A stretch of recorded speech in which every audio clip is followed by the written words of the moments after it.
Chapter 1007. Momo felt a strange sense of oppression, which reminded him of the battle with the white tiger young master, Huang Baifu.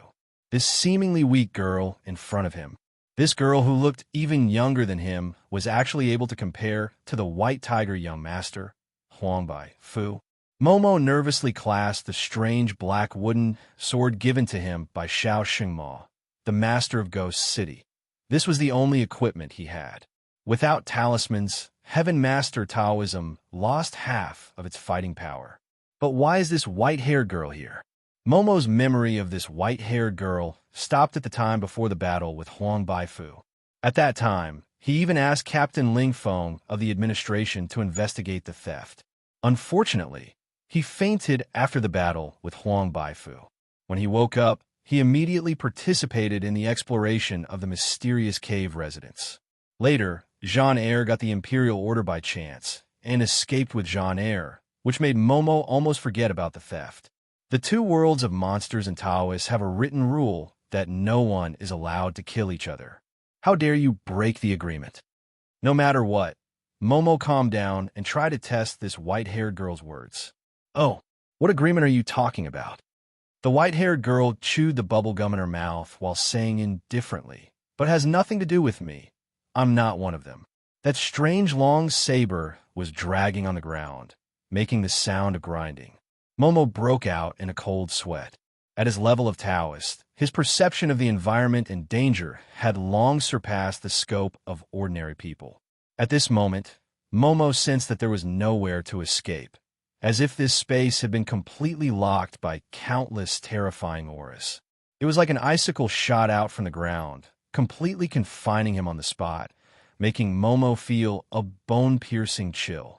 The white-haired girl's smile became brighter. But at this moment, Momo let out a low roar.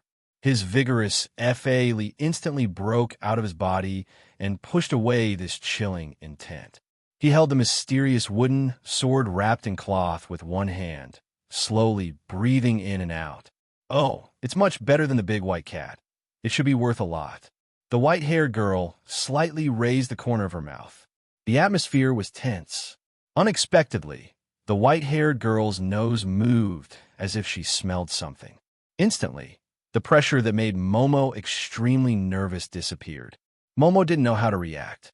He saw this sweet-looking but cruel white-haired girl suddenly approached him, standing on her heels and sniffing towards him. Is this girl a cat? What a familiar perfume smell. The white-haired girl frowned at this time, and then she seemed to realize something.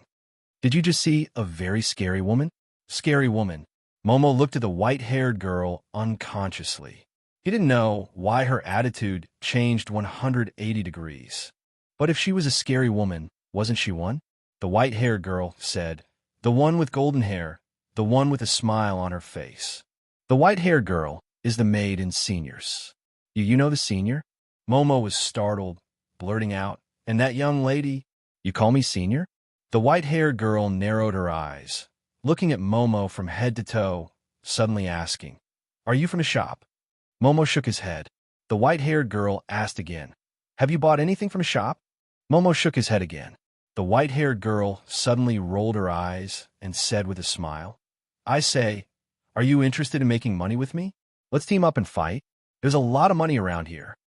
Huh, I'm hungry. Let's go for a drink. The white-haired girl waved her long saber, causing a gust of wind to sweep through the dark alley. Then, she waved her long saber again, shooting it into the painting tube hanging on her back. Then, she walked out of the dark alley. Wait. Momo hurriedly put away his wooden sword and chased after her. This weird girl seems to know a lot about Senior. However, he suddenly turned around to look at the corpse of the white tiger and frowned. Eventually, he gave up the idea of dealing with the corpse. There should be other monsters nearby. They will find this place soon. I'd better leave this matter to the Monster Association and the Administration Bureau. I'm still a public enemy. Why should I get involved in this mess? He told himself this, seeing injustice on the road. Maybe I'm just too naive.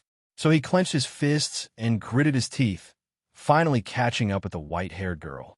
Not long after, two shadows flashed in the dark alley. The black shadow quickly arrived at the side of the white tiger clan's corpse. The appearance of the two shadows gradually became clearer. One of them was a man in his 30s wearing a black suit, while the other was a bearded man who was only wearing a vest even in the cold weather. They came from different races. The man in the suit was a pure human, but he came from an ancient sect called Yinhui. As for the bearded man, he came from the greedy clan on the plateau and liked to be called Old Wolf. Even so, they both belonged to a special department, the Special State Land Administration Bureau. They were on duty nearby. Then they felt some fluctuations of demon power and a strange aura, so they dared to come here, but they were obviously too late. It's actually the White Tiger tribe. Yinhui frowned as he surveyed the scene. As for Old Wolf, he lay on the ground and sniffed. Then he shook his head and stood up. No, there's no smell. It seems that the murderer is very cautious. Yinhui said solemnly, monsters have been disappearing for the past few days. Just yesterday, we received news of people disappearing in the Tao world. Today, we found a corpse. Old Wolf, what do you think? Old Wolf muttered, those who went missing have not been found. They must be dead. And this corpse, I'm afraid it's done by the same person, but we don't know what his purpose is. Let's inform Captain Ling about this first. Yinhui nodded. I'll set up a barrier later to prevent people from walking in and finding out. It'll cause panic. Call the disposal team to clean up the corpse. Okay. Old Wolf picked up the phone. Yinhui directly reported this to Captain Ling Feng, who was guarding the Crouching Dragon Villa. After waiting for a while, the department's exclusive disposal team arrived and started to clean up the murder scene. At this moment, Old Wolf was leaning against the wall in boredom, smoking a big opium pipe. Yinhui walked over and suddenly asked, do you want to go to the Kunpung Villa on the way after work? Old Wolf glanced at Yinhui. Yinhui smiled and said, the young master of the Greedy Wolf clan is here. Don't you want to go and meet him? Although we're serving in the Land Administration Bureau, because of the agreement, we all came from the same place, right? We'll see. Old Wolf shook his head and said calmly, actually, there's nothing to see. If it's possible, I'll apply to stay after this term ends. Huh? Yinhui opened his mouth in surprise, but did not say anything. Yinhui and Old Wolf only left after the cleanup team had cleaned up the scene. Mr. Blind had not stepped into the Crouching Dragon Villa for many years. He remembered that when he first came, the Crouching Dragon Villa did not have the current rules. Before that, there was no such thing as the Crouching Dragon Villa. There were only a few grass huts nearby, built by the Taoists who came to participate in the conference. At that time, he was just a little brother in the sect. Since the blind man walked into the courtyard that was specially prepared for the cotton clothing path with some emotions. He had only spent a cup of tea with Lai Kai-sheng, but he already felt that this person was extraordinary. He wondered if his senior brother had passed the heavenly heart to Lai Kai-sheng. In reality, the cloth-clothed Tao had two great abilities passed down, the heavenly eye that could see through illusions, as well as the higher-level heavenly heart. Heavenly heart wasn't something that could be grasped purely through cultivation. Strictly speaking, heavenly heart was an inanimate object, something that could only be seen from the previous generation to the next generation. His senior brother had inherited heavenly heart from the previous generation's sect master. The room here has been cleaned up. Miss Gong said politely, Dao is Qing Xiazi. If you need anything, please let me know. Also, I've arranged for your two followers to stay in the room next door. However, I hope you can restrain them a little. After all, these two are not considered people here. It's too difficult to enter the Tao through martial arts. Martial Emperor Xiang Faji entered the Tao through martial arts. Why? Are you looking down on martial artists, Miss Gong? Mr. Blind said calmly. Miss Gong said calmly. It's because of this that we understand how difficult it is. Mr. Blind looked at Miss Gong and did not speak for a long time. She did not have any intention of avoiding him. Finally, Mr. Blind nodded. I understand. I'll warn them not to wander around. Then, I won't disturb you. Miss Gong nodded and was about to leave. Mr. Blind suddenly asked, in the Tao Association, other than Lai Kai-sheng, who else is there? I haven't been back for a long time. I don't know how things are going. This was not something that needed to be kept a secret. Hence, Miss Gong said directly, the association's president is still Kunlun's 100 Tribulations Taoist. The vice president is Chuanjin Sect's Taoist Huanyang. The other vice president is Lai Caixing's representative. The other members in the main seat have not changed in the past 30 years. You should know, so I won't go into details. Mr. Blind nodded, yes. They're all old acquaintances. Go ahead and do your work. I won't nag you anymore. Miss Gong left respectfully. However, the moment she went out, she saw an old man with white eyebrows standing in front of the courtyard. Little girl Gong, you're here too. The old man with white eyebrows. 100 Tribulations Taoist's voice was unusually slow. President, you're here. Miss Gong looked at the old man with white eyebrows in shock. He was the current president of the Kelowna Tao Association. No one knew his age, and he was known as the evergreen tree of the Tao world. He was Kunlun's 100 Tribulations Taoist. It's nothing. An old friend is here, so I wanted to say hello. That's why I came over. 100 Tribulations Taoist looked slow. Miss Gong was slightly stunned. Then she nodded. In that case, I won't disturb you. She did not choose to stay. Instead, she wisely chose to leave. Seeing Miss Gong leave 100 Tribulation Taoist, Mr. Blind slowly walked out. Mr. Blind bowed to 100 Tribulations Taoist. Greetings, Mr. 100 Tribulations. Ching Xiazi, long time no see. 100 Tribulations Taoist walked slowly into the courtyard with his hands behind his back and his back hunched. He looked old and senile. Mr. Blind walked slowly behind 100 Tribulations Taoist. 100 Tribulations Taoist did not enter the house. Instead, he stopped under a tree in the courtyard and raised his head. It was an old parasol tree. He suddenly said, "Has this tree grown taller? I can't see it." Mr. Blind shook his head. 100 Tribulations Taoist heaved a sigh of relief. He glanced at Mr. Blind with a smile and said slowly, "You can't see it, or you don't want to see it all?" Mr. Blind said indifferently, "It's better not to see it." 100 Tribulations Taoist chuckled. "Well, since I'm here, why don't you invite me in for some tea? By the way, tell me about the scenery overseas. I haven't been there for hundreds of years. There are some anecdotes. If you don't feel bored, you can listen to them." "I'm not bored. I'm not bored." 100 Tribulations Taoist slowly opened an eye under his thick eyebrows. He looked at Mr. Blind and said happily, "I'm just too bored. That's why I want to find someone to talk to. Day after day, I finally realized that living a long life isn't a good thing. Isn't it good to live a long life?" Mr. Blind said with a smile. 100 Tribulations Taoist slowly opened an eye again. When you live a long life, you want to live a longer life. When you live a longer life, you want to live a longer life. Ching Xiazi, how long do you think our lives can be? Can it be longer than the sky? I'm afraid only you know that. Mr. Blind smiled indifferently. Chapter 1008. In the cave, the fire elongated people's shadows. The airflow here wasn't strong, and the fire wasn't swaying, but the shadows were swaying, and there were some whining sounds. Those were the whining sounds of goats. Suddenly, a person raised her head. It was Jessica. Her lips were stained with blood, and at the same time, her 2 rows of teeth had become sharp. Su Zijuan, who was beside her, also raised her head. But Su Zijuan was sucking the blood of a woman. This woman was also wearing a rather special combat suit. Jessica, who was born in Paradise Island, knew that this was the combat suit of the guards of Paradise Island. A few hours ago, Su Zijuan once again easily destroyed a branch base of the club, and then calmly left with the loot.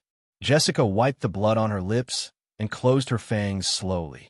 Looking at Su Zijuan, who was enjoying her lunch, she felt that it was unreal.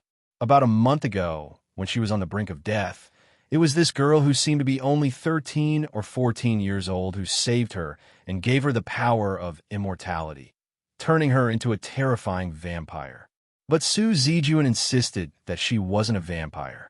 Jessica didn't intend to argue with Su Zijuan because she had absorbed the blood of Su Zijuan, who called herself Ba. She had a sense of fear in her mind all the time. That feeling was similar to the time when she had to obey the order of Paradise Island. She was afraid and had to surrender. But Jessica didn't care about it.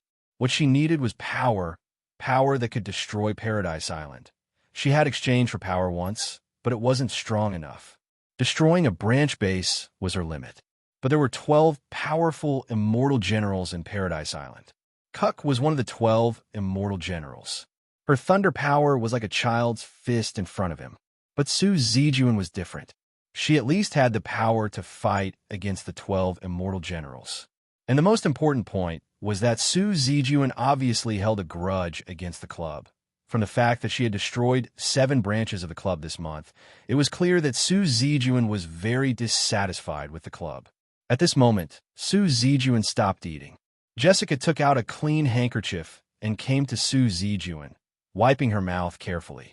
Undoubtedly, this young girl had become her master. For example, the cleaning work was one of Su Zijuan's requirements. Human blood contains essence, energy, and spirit. This is the best tonic for you right now. Su Zijuan glanced at the dying goat that Jessica had eaten, saying indifferently, "If you don't give up the human part, you'll never get the power to take revenge." Jessica didn't speak, just wiping Su Zijuan's mouth carefully. If she gave up the human part, would she have to give up her memories and concerns as a human? This was a question that Jessica hadn't asked.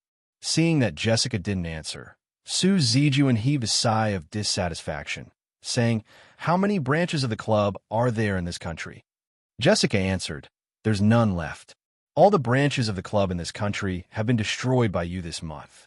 I'm afraid it's a very difficult thing for the club to deal with. They've never encountered such a thing before." Su Zijuan snorted. "Serves them right.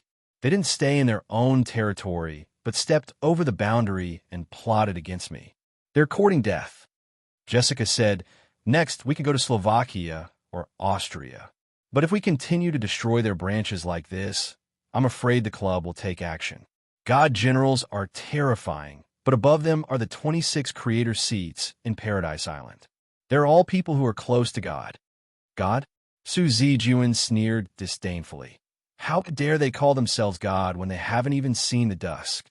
Jessica opened her mouth slightly. She still didn't know what kind of existence Su Zijuan was. She only knew that she was undoubtedly erased from Yian's country, that magical eastern country, but let's put these clowns aside for the time being. I have something to do. Su Zijuan suddenly frowned. These guys have so many nests. I thought I could finish it before the new year. TSK. New Year? Jessica gave a start. She knew that people in China valued the new year very much. Yian would also prepare, well, every new year and send greetings and gifts to his friends and family in his hometown. Get ready. Su Zijuan pushed away Jessica's hand that was wiping her. You don't have to rush to take revenge. Anyway, you still have a long way to go. Su Zijuan stood up and thought to herself, that stupid butterfly should have woken up by now. I need to go back and take a look. Emperor? Luochio was surprised to hear some things from Long Shuo. It was a kind of chat in the White Mountain stream in order not to appear so silent and awkward. It was also some irrelevant information exchange about this incident. Of course, Luochio didn't tell her what he found in the ancestral house of the Song family. But Luochio knew the process of the birth of Wang from Long Shuo, so he solved some of the puzzles of the ancestor who was sleeping in the sarcophagus under the ancestral house of the Song family. At that time, he did feel that the soul sealed in the dead body was in a state of slowly dissipating, instead of being nourished and recovering little by little.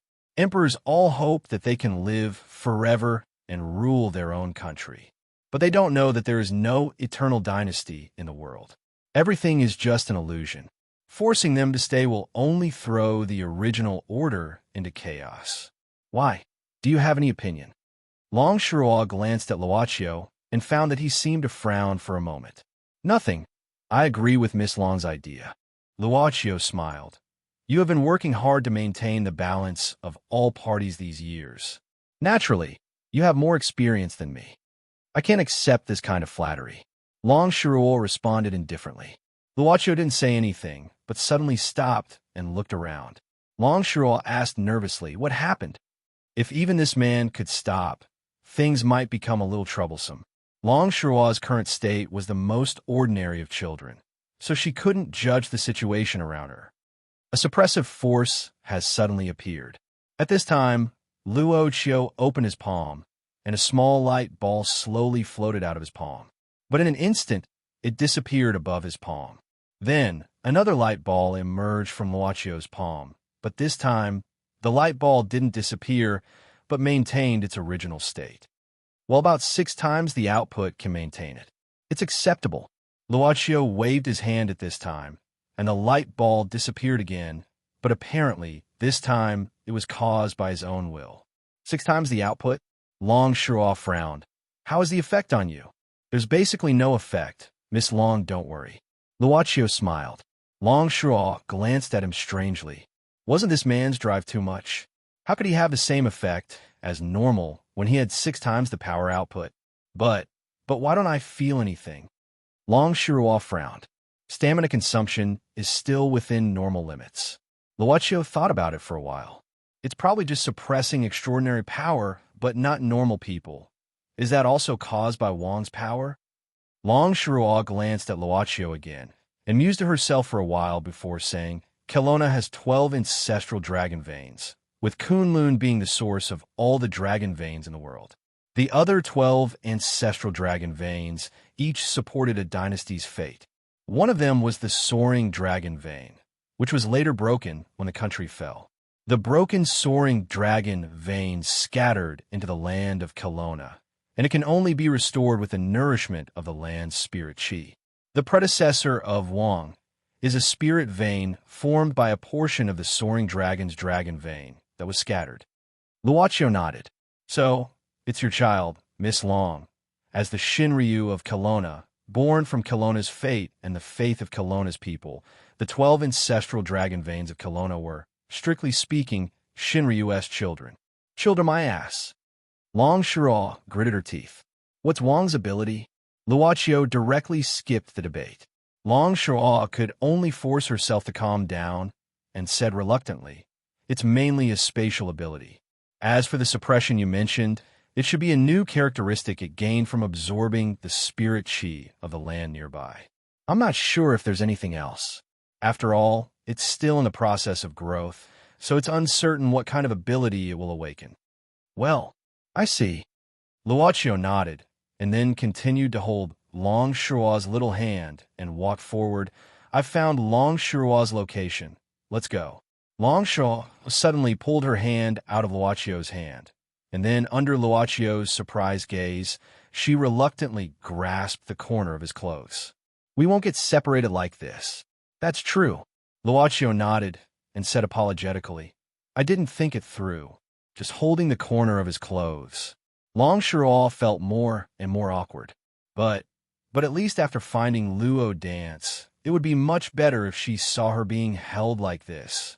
This guy, she still didn't know his intentions, so she had to be on guard. For Luo dance, the vast expanse of whiteness was really a difficult thing. In fact, she had tried to use her demon power according to Sister Long's method, but she didn't know why she always felt very clumsy and powerless. Maybe she was really too stupid? Luo dance knocked on her head slightly, but it was just a vast expanse of whiteness, and she couldn't see the road at all, nor could she find Sister Long, which made Luo dance feel a little flustered. But even so, Luo dance's mood soon turned better, because although it was a vast expanse of whiteness, the natural aura of the mountain stream was still very strong, which made her feel indescribably comfortable. Before she transformed, she had been living in the deep mountains and forests with her own wisdom. After 60 or 70 years, she had been accustomed to the aura of trees. Sister Long. Although she was somewhat intoxicated in the aura of nature, Luo dance didn't forget to find Long Shua. After all, Long Shua's condition was not very good now. But suddenly, Luo dance stopped. Although she couldn't use her demon power to sense the surroundings, her 5 senses were different from ordinary people, so she still felt that there seemed to be something around her at this moment.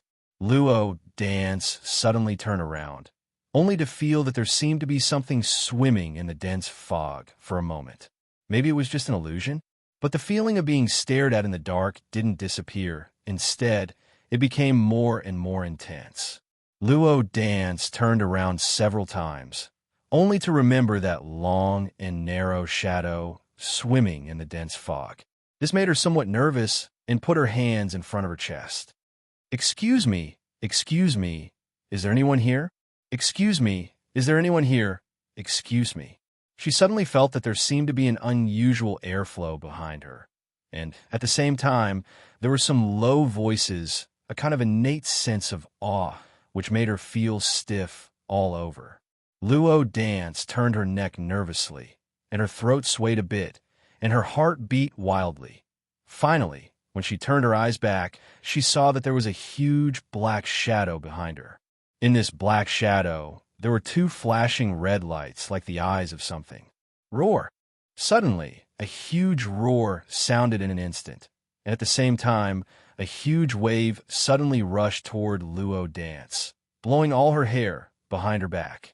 Luo Dance only felt that her head was buzzing, and all her hearing disappeared under this roar, leaving only the ringing in her ears. Wow! She suddenly screamed, and then squatted on the ground with her head in her hands, trembling in horror. The two red lights in the dense fog were flashing at this time, as if they were blinking. Then, another huge roar sounded, and Luo Dance remembered that she was in great danger. She quickly got up and ran straight to the road behind her without any direction. So terrible! So terrible! So terrible! Luo Dance felt that her heart was about to jump out, and some mist surged in the corner of her eyes again. She just kept running, fearing that the terrible thing behind her would catch up with her. But for a moment, she seemed to bump into something. It was also a shadow, but it was just a shadow of a person's height. The moment she bumped into it, Luo Dance directly fell back. In a flash, she felt that her arm was pulled, and then she steadied herself. Dance? Behind the blurred shadow, Luo Dance heard the familiar voice of her sister Long. At this time, the little butterfly monster was pleasantly surprised and immediately relaxed, taking deep breaths. But her movement seemed to be a little too big, and the moment she called out Sister Long, after taking a deep breath, the buttons in front of her chest couldn't bear the torture of the pressure. Crack! Chapter 1009. When two buttons were broken, Luo Dance felt a sense of relief. She didn't feel anything but a comfortable feeling. Then she heard Sister Long's voice, and her anxious heart relaxed at once. The happiness of comfort and comfort overlapped with each other, becoming a double happiness. No, it should be a triple happiness, because she also saw the boss who had always been good to her. Wow! The little butterfly monster's face was filled with a happy smile. Or perhaps she was a little excited. She clenched her hands in front of her chest like a fan who saw her idol. Her snow-white skin was squeezed into a beautiful, three-dimensional arc. But in the dense fog, they weren't that clear. It was unknown who had formed the misty nights to protect their purity. Long Shirua squinted at Luo Dance. She knew that Luo Dance didn't have any intuition, but she didn't care. If it was someone else. But the man here wouldn't be shaken by this. Long time no see. As Long Shirua thought, Luochio first picked up the buttons on the ground and then took out a coat from his backpack. He said regretfully, "It's not convenient to sew it for you now. Put on first." "Oh, okay." Luo Dance nodded. What was going on with such a natural conversation that didn't seem to have any grudges or even awkwardness? Long Shirua was in a daze. It felt like something similar had happened before. Luo Dance quickly put on the coat given by Luochio. The coat was a little loose, but it covered the work of the foggy light nights well. But Luo Dance was still annoyed at this time. "My breasts are getting bigger and bigger. I wanted to change the clothes myself, but I couldn't. The buttons have broken several times." Luochio was stunned and then couldn't help laughing. This guy could always make him laugh naturally from the bottom of his heart. "Let ye help you change the clothes next time?" Luochio said softly. Okay. Luo Dance didn't think much and nodded directly. However, Long Shirua felt that something was wrong. Why did the conversation between the two of them sound like neighbors who had known each other for a long time? The muddle-headed little sister next door and the caring big brother next door? Now is not the time for idle chatter. Long Shuo couldn't help but cough twice to remind the two of them that the current situation wasn't just an occasional afternoon stroll. Sister Long, I was so worried about you. But Luo Dance knelt down on the ground and held Long Shuo in her arms. You suddenly disappeared. I was so afraid that I couldn't find you. She sounded like she was about to cry. Long Shuo instinctively wanted to comfort her, but her cheeks were suddenly pressed by a heavy pressure. A feeling of powerlessness made Long Shuo swallow back the words she was about to say. Luochio looked at Long Shuo's embarrassed appearance with interest. But such a large amount of pressure made Long Shuo want to find a hole to hide in. Come to think of it, I've always been rather calm. So why am I so easily irritated by all kinds of things recently? It's as if, after losing my true dragon strength, my mood swings have become more and more intense. This state made Long Shuo suddenly feel a sense of confusion. Or was she really just an incomplete product? Since she got the inheritance of Shinryu, she got a lot of ancient knowledge in an instant. The power of Shinryu directly transformed her into a life form of another level and directly skipped several years. She grew up and stayed there after she grew up. Did something terrible happen to you? But Luochio knew when to stop. He seemed to have grasped the critical point of Long Shuo's outbreak, so he asked the question timely. Luo Dance let go of Long Shuo and then briefly told what happened after she got separated from Long Shuo. Although she said it simply, that nervous expression appeared once again. She clenched her small fists and nervously held them in front of her chest. She raised her head and widened her round eyes. It's really very scary. Big red eyes. I almost thought I was going to be eaten. It should be Wong. Long Shuo frowned at this time with a dignified expression. That black shadow, I'm afraid that the seal is not as simple as just loosening, but has been broken. If it is released, will it be troublesome? Luochio suddenly asked. Long Shuo said angrily at this time, of course. It still can't control its ability well, and its spiritual intelligence is not high. You also have eyes, don't you?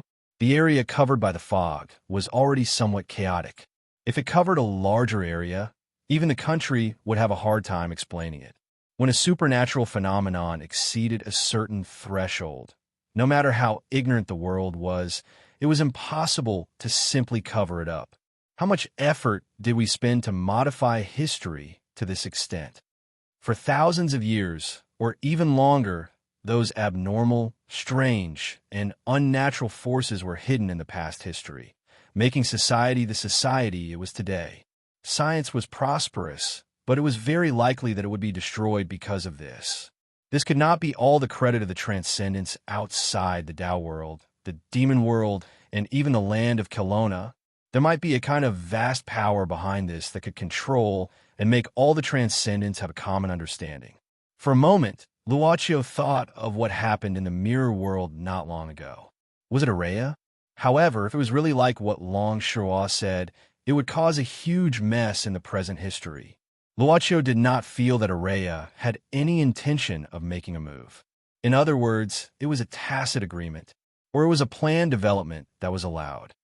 Hey, are you listening? When Long Shuo saw that Luochio seemed to be a little distracted, she could not help but frown. Sorry, I thought of something. Luochio came back to his senses and asked curiously, Excuse me, is there anything I can help you with? If this was really allowed by Alea, or if it was something that had been planned, he wondered how Alea would react after he made his move. Or he could once again verify the so-called root authority, whether he could really do whatever he wanted to Araya. Well, to be precise, even if he could rewrite the history, he could still make her not resist unconditionally. Araya in 003 was just a sub-administrator, then the will of the higher-level administrator that the sub-administrator obeyed. Help me find the place where Wong is sealed. Long Shuo gritted her teeth and suddenly said, if the seal was not destroyed by external forces, it should be possible to repair it. As long as it is sealed again, then things will be much simpler. Then let's go. Luochio nodded and then waved his hand. A gentle whirlwind naturally rolled up around him, sucking away the mist around and creating a clear environment. I heard it's a pool. It should be here. Long suddenly moved her lips, suddenly inexplicably angry. Why didn't he create such an environment in the beginning? Because now I suddenly found a reason to waste time. Luaccio blinked.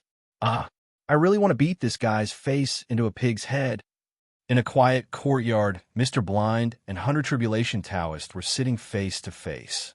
As a senior, Hundred Tribulation Taoist should be received by Mr. Blind. Besides, Hundred Tribulation Taoist was also a guest. Time flies so fast. Dozens of years have passed in the blink of an eye.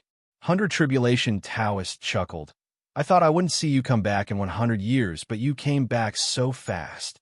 Mr. Blind was silent for a while, then suddenly said, My senior brother left me a message asking me to come back. Heavenly Heart, 71? Hundred Tribulation Taoist slightly opened his eyes in surprise. Heavenly Heart was the name of the only successor of each generation of the Linen sect, and generation was a crown after Heavenly Heart to distinguish each successor. Strictly speaking, Lai Kaixing should be called Heavenly Heart 72 or simply 72 generation. But when I came here, I couldn't figure out the whereabouts of my senior brother. Mr. Blind sighed. Hundred Tribulation Taoist took a sip of the freshly brewed tea and was silent for a while. 71 generation. Why did he ask you to come back? Mr. Blind was also silent at this moment. After a long while, he spat out two words, dragon vein. Hundred Tribulation Taoist opened his eyes and looked at Mr. Blind for a while, then said, A long time ago, there was a brilliant genius in the Linen sect. Although this person hasn't officially become the successor of the current generation, in everyone's eyes, he's already the new Heavenly Heart 71. But he was too arrogant and looked down on everyone. Hundred Tribulation Taoist said indifferently. This person thought he had mastered the essence of the Linen sect, so he became even more arrogant. This person tried to gather the power of the spirit veins of Mount Tai and connect with the origin of the 12 dragon veins of Kelowna. He wanted to use the fate of the world to open the Punlai door that had disappeared for a long time. However, when he reached the final moment, he was unable to control the power of providence of the world, resulting in an irreversible situation. In order to save all of this, his master, the 70th generation, had sacrificed his own life, and in the end, quelled the calamity. From then on, this prideful disciple willingly became an abandoned disciple, giving up on inheriting the mantle of the linen clothes path.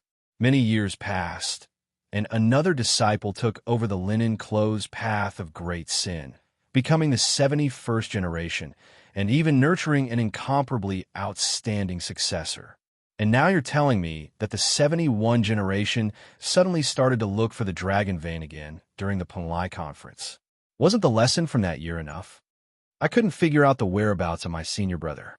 Mr. Blind took a deep breath. Just now, I had a conversation with Lai Kaixing.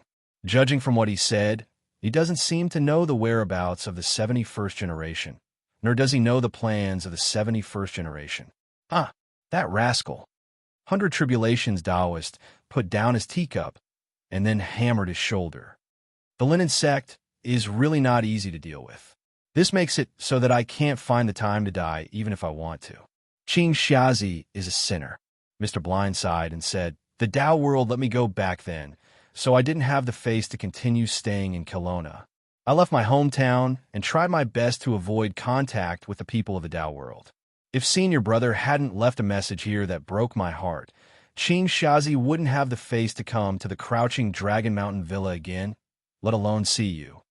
Have you told Lai Kaixing about this? Hundred Tribulations Taoist suddenly asked. Mr. Blind shook his head. He did ask me about this, but I evaded him vaguely. However, given this kid's ability, he probably has some ideas in his heart. In the future, he might be able to deduce some clues through the signs. You have a high opinion of that rascal. He's indeed more outstanding than I was back then. Mr. Blind sighed. Yes. Hundred Tribulations Taoist nodded. He's so outstanding that I feel like I've seen Qing Xiazi back then. Yes. Now, I understand that I'll ask people to pay more attention to the whereabouts of the 71st generation. However, I'm afraid it's difficult for the Linen sect to hide. I'll fast and bathe these 2 days. At the moment of the new year, I'll take advantage of the moment when the old and the new change to see if I can peek into a trace of the heavenly mystery. Then I'll leave it to you. 100 Tribulations Taoist nodded. There were a few dishes and beer from Tsingtao. Of course, the temperature in the small restaurant was adjusted to allow people to take off their coats and wear only small pieces of clothing. It was so noisy in the small restaurant that Momo felt that he might have misheard. Just a few minutes ago, this white-haired girl called Nero directly told him some rules of doing business with the club. Momo had heard about the legend of this mysterious place from his master, Long River Taoist. He only knew that it suddenly appeared in Kelowna about 100 years ago. But until now, Momo still couldn't connect this mysterious place with the store that made him feel warm. Nero put a salted peanut into her mouth with chopsticks and chewed slowly. At this moment, she pushed out a small box and opened it in front of Momo. The moment she opened it, Momo was shocked by those small light balls that looked like jewels. No doubt, these small light balls that were as beautiful as luminous pearls were souls one after another. This small box wasn't big, but there were no less than 30 light balls inside, if each of them represented a life. For customers, this is a very valuable purchase coin. Nero chuckled. You? All of a sudden, Momo felt a chill. Chapter 10:10. Celestial masters of Mount Longhu were able to communicate with yin and yang. Celestial masters had first appeared to sweep away the demons and monsters of the human world. Sensing the state of one's soul could be said to be a form of entry-level cultivation for celestial masters. Inside the box, there were dozens of souls that were constantly emitting an aura of hatred and despair. They were probably lamenting the fact that after their lives had been harvested, they would still be imprisoned in this small box. Momo lowered his head, saying in a low voice, "I don't know what a purchase coin is, but is it okay for you to do this?" Nero, who was gulping down a large mug of draft beer, looked at Momo from the side of the mug while maintaining the drinking posture. Trampling on these lives in order to get something, are you treating them as trading goods? Momo's voice became deeper. Nero blinked, put down the big cup in her hand, and asked curiously, "I say, little brother, are you the righteous type?" "Ah, that's boring. I'm not the one who set the rules. I just follow the rules. Besides, I earn the money with my own ability. Why can't I spend it?" "Are you kidding me?" The table suddenly made a sound. That was the effect of Momo's hands slapping on the table. He stood up abruptly and stared at the indifferent white-haired girl from top to bottom. "Do you know how important life is? How can you do whatever you want?"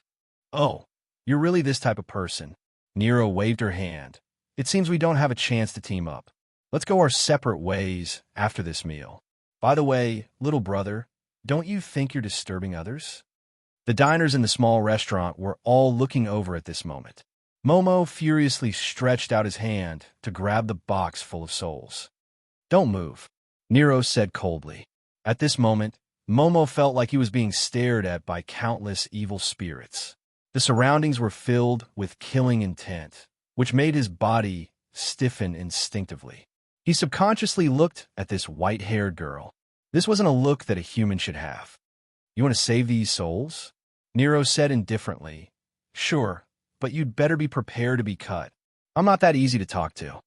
I still stand by my words." Nero took back the box at this time. "I'm just following the rules. I will only do so if the rules allow it. If you have any dissatisfaction, you can look for the person who made the rules." That enormous killing intent didn't disappear at all. Under Nero's gaze, Momo only felt more and more pressure. It even exceeded the normal state of facing the white tiger's young master, Huang Baifu. Forget it. At this time, Nero stretched herself, and the murderous intent in the air disappeared instantly. She stood up and put the painting tube on her back. "Anyway, it doesn't matter if I'm alone." When Nero turned around and left, Momo sat down and lowered his head. He subconsciously grabbed the handle of the black wooden sword leaning on the table, but found that even though he had already grasped the handle of the wooden sword, his fingers still had a kind of unsteady feeling. His strength, his method, had not yet recovered. "Oh, I almost forgot."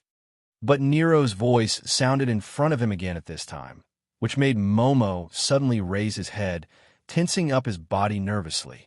Nero just reached out and took a skewer of barbecue on the table, smiling and saying, "Thank you for your treat."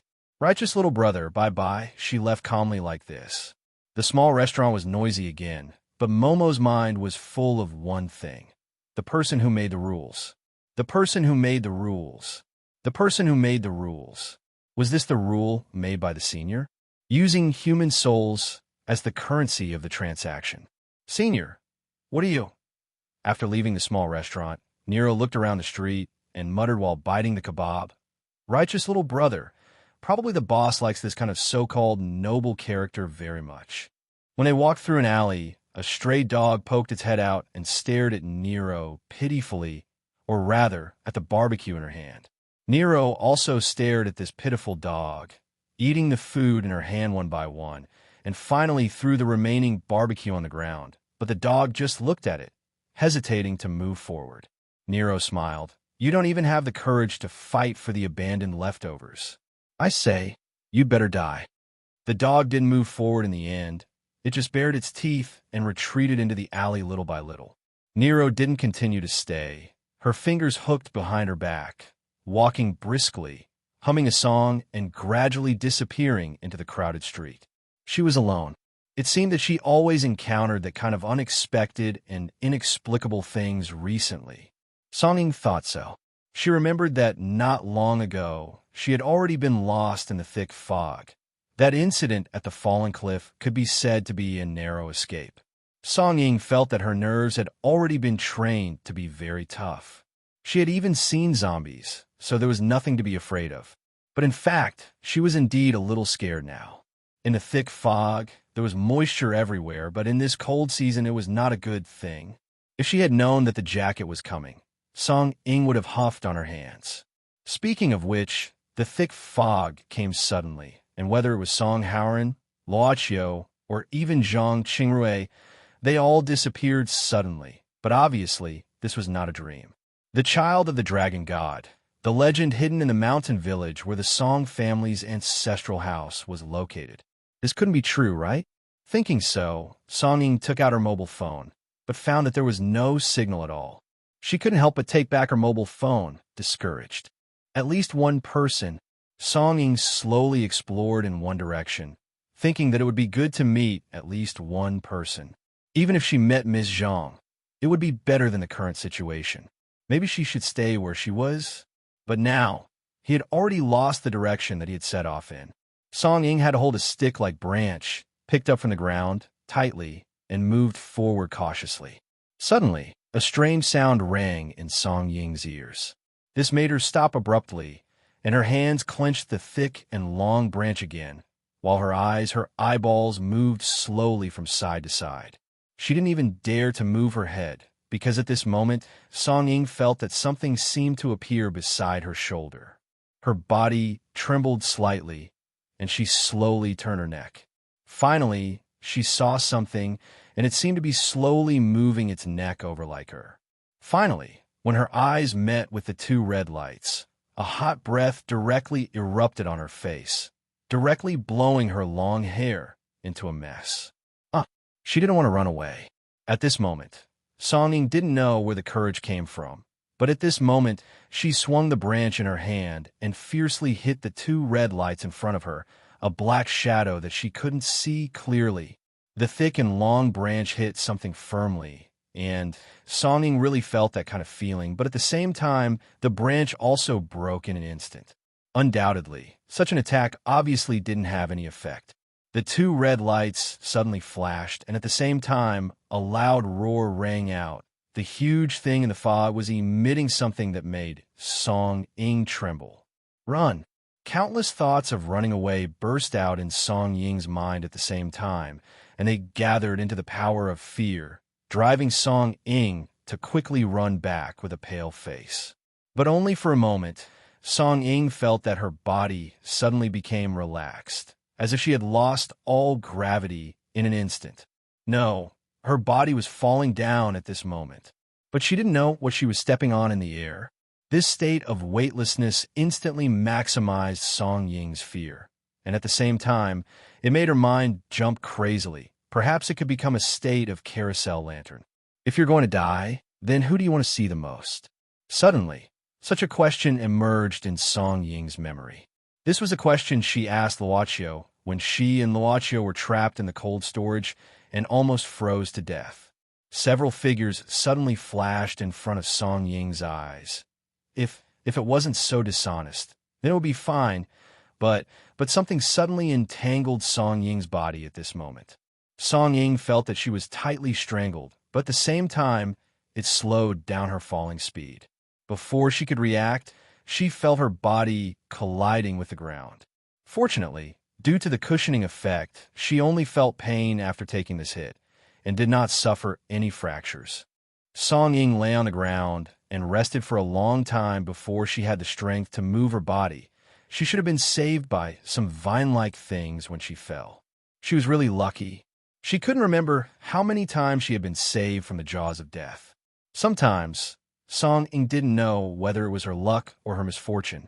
She began to look at the place where she fell. It seemed to be a place like a deep pit or a crypt. But it was not a magical thing to have such a geographical environment in the deep mountains and forests. Song Ying already felt that she was extremely lucky that she didn't fall off a cliff. But at this moment, she heard a sound. It seemed that something was approaching her in the darkness. This made Song Ying's pores open because of nervousness. "Ooh, who is here?"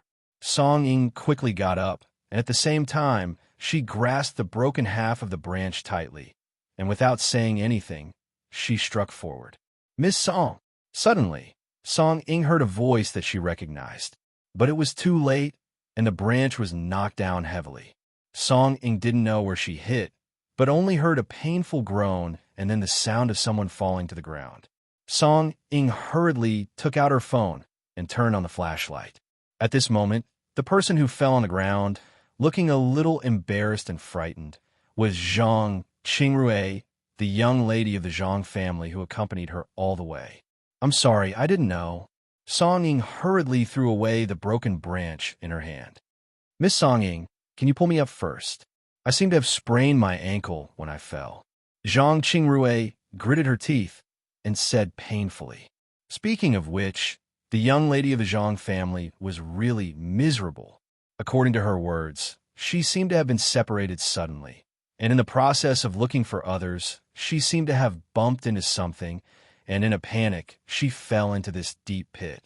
But Zhang Qingrui wasn't as lucky as Song Ying. She sprained her ankle when she fell, and she was hit by Song Ying's stick. The place where she was hit was the elbow, and it might have hurt the bone.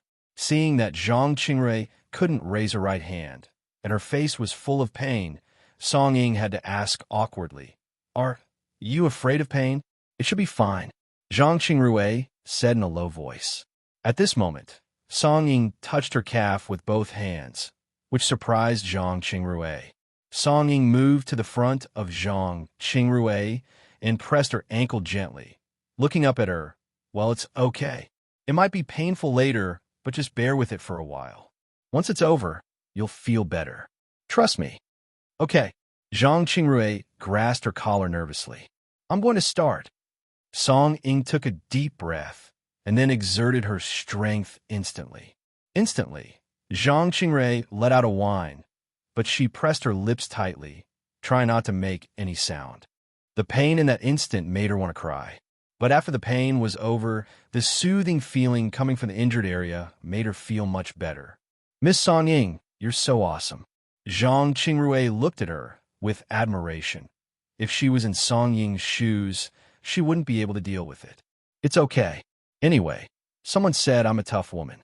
If I don't understand, it'll be abnormal, right?" Song Ying said while gnashing her teeth, and then glanced at Zhang Qingrui. Zhang Qingrui chuckled with her lips closed. Song Ying was stunned for a while. "If I were a man, I would probably be captivated by such a sweet smile, right? Knowledgeable, talented, gentle, quiet, generous, and smart. These were all qualities that men liked." "You like Luochio?"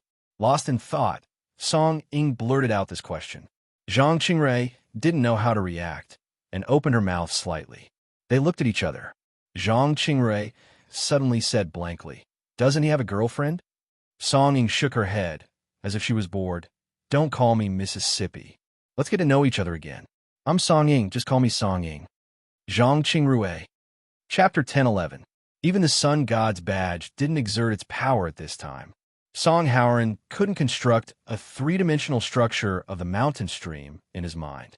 He could only explore a radius of about 2 meters with him as the center. This made Song Howren scared, but at the same time, it made him feel the tension and excitement of his first adventure. Before he got the sun god's badge, he was just an ordinary person with a good family background. There were many unknown and inexplicable things in the world. The world was full of mysteries. The world was much bigger than he knew. The world was not boring. Oh, it seems that this trip is the right one, but, however, it would be fine if he was alone. It was a pity that Song Ying, Luoqiu, and a young lady of the Zhang family were with him. He could ignore the young lady of the Zhang family, but Song Howren couldn't leave Song Ying, Luoqiu, and Song Howren alone. It's a bit difficult. In the situation where he couldn't explore the terrain, lost his direction, and couldn't communicate with the outside world, even Song Howren couldn't do anything. What he could do now was to carry out a very inefficient search. Maybe he could find a way out. Maybe he could find Song Ying and the others, or maybe he could find a reason for the thick fog. Vaguely, Song Howren seemed to hear a strange sound coming from the thick fog, like some kind of cry. This sound made him have a feeling of awe from the bottom of his heart, and also made the sun god's badge he was wearing suddenly become hot. "You're interested too." Song Howren lowered his head and glanced at the badge in his clothes. Then, he looked in a direction. This way, Song Howren pondered for a while and decided to go in the direction of the gaze. Under the premise that it was impossible to find Song Ying and the others, he had to explore other ways. Perhaps, in the process of moving forward, he would also encounter people, if they were also attracted by the sound. Song Howren quickly took out a butterfly knife from his suit pocket, but he didn't open it. He just hid it in his sleeve. After a long time, Song Howren didn't meet Song Ying and the others on the road, but he unexpectedly met a strange guy. The reason why this person was said to be strange was because he did not show his true face. Instead, he wore an ancient bronze mask and wore a black tang suit. There was some flame-like embroidery on the clothes. This bronze masked man gave Song Howren a very dangerous feeling. At this time, he stood in the thick fog with his hands behind his back. He didn't look at Song Howren, just raised his head and seemed to be looking at something. "Hey, brother, there's something I want to ask you." Song Howren adjusted his pace and said in a relaxed tone as he walked towards the bronze masked man, "I'm lost, and I got separated from my companions. Excuse me, have you seen anyone else besides me?" The mysterious man didn't respond. He didn't even move. Song Howren came closer at this time. "Brother, it's fun to help others. How about doing me a favor?" In fact, he had already walked to the side of the mysterious man and reached out to put his hand on the mysterious man's shoulder. But at the moment when Song Howren's palm was about to touch the mysterious man's shoulder, he suddenly stopped and quickly stepped back 2 steps. Warning. The sun god's badge suddenly issued a warning at this time. This warning had helped Song Howren avoid danger countless times. "Oh," the bronze masked man finally responded. He slowly turned around, as if looking at Song Howren. His voice was low, like a processed interview recording. "You seem to be a little special. I think no matter how special I am, I can't be compared with you, right?" Song Howren smiled and began to tidy up his sleeves slowly. "Alone?" the mysterious masked man said indifferently at this time. "Before I went out, I gave myself a cheat. Heaven tremors up and down, unexpected thunder. It seems that I still need to eliminate some accidents." "Oh," Song Howren chuckled. "It seems that I'm really not popular." The mysterious man in the bronze mask in front of him now walked towards Song Howren with his hands clasped behind his back. Song Howren narrowed his eyes, but the man in the bronze mask came to Song Howren in an instant. It was as if he had shrunk the size of the ground. In a split second, the mysterious man in the bronze mask attacked Song Howren's chin from bottom to top like lightning. All the nerves in Song Howren's body were operating at an extraordinary speed at this moment.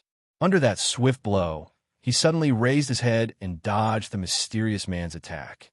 He quickly took a step back, and at the same time, the butterfly knife hidden in his sleeve instantly slipped into his palm. The butterfly knife quickly twirled. Song Howren became more frivolous. That was really dangerous. Humph! The mysterious man snorted and used the extremely fast footwork again. This time, it seemed to be much faster than the last time. Song Howren's pupils constricted in an instant. He only felt a strong wind coming towards his head at this moment. That was a side kick from the mysterious man. So fast. In an instant, Song Howren only had time to bend his arm and block the side of his head. But this side kick was like a truck crashing into him. His body instantly flew out like a kite with a broken string. However, this was not the end. After the side kick, the mysterious man spun his body effortlessly and kicked Song Howren, who was already flying backward, a second heavy blow. Double kick. In an instant, Song Howren felt that his arm was completely numb at this moment. His body severely hit something hard, probably the trunk of an old tree. His spine was probably broken because of the impact. Song Howren slid down the trunk, and a mouthful of warm blood gushed out from his mouth. He struggled to raise his head, only to see that the mysterious man had already walked in front of him, slightly sideways, and heavily kicked Song Howren's chest. Song Howren once again spat out a mouthful of blood and directly fell to the ground, motionless. "Although I don't know how you broke in," the mysterious man said indifferently. "I don't want to make any mistakes. Reincarnate well. In your next life, I'll let you see a new world." After saying this, the mysterious man turned around and left. But just as he took 2 steps, he heard a slight cough. Under the bronze mask, his expression was a bit surprised, and at the same time, he slowly turned around. He saw that the person who was supposed to be dead now supported himself with both hands on the ground, and then stood up easily.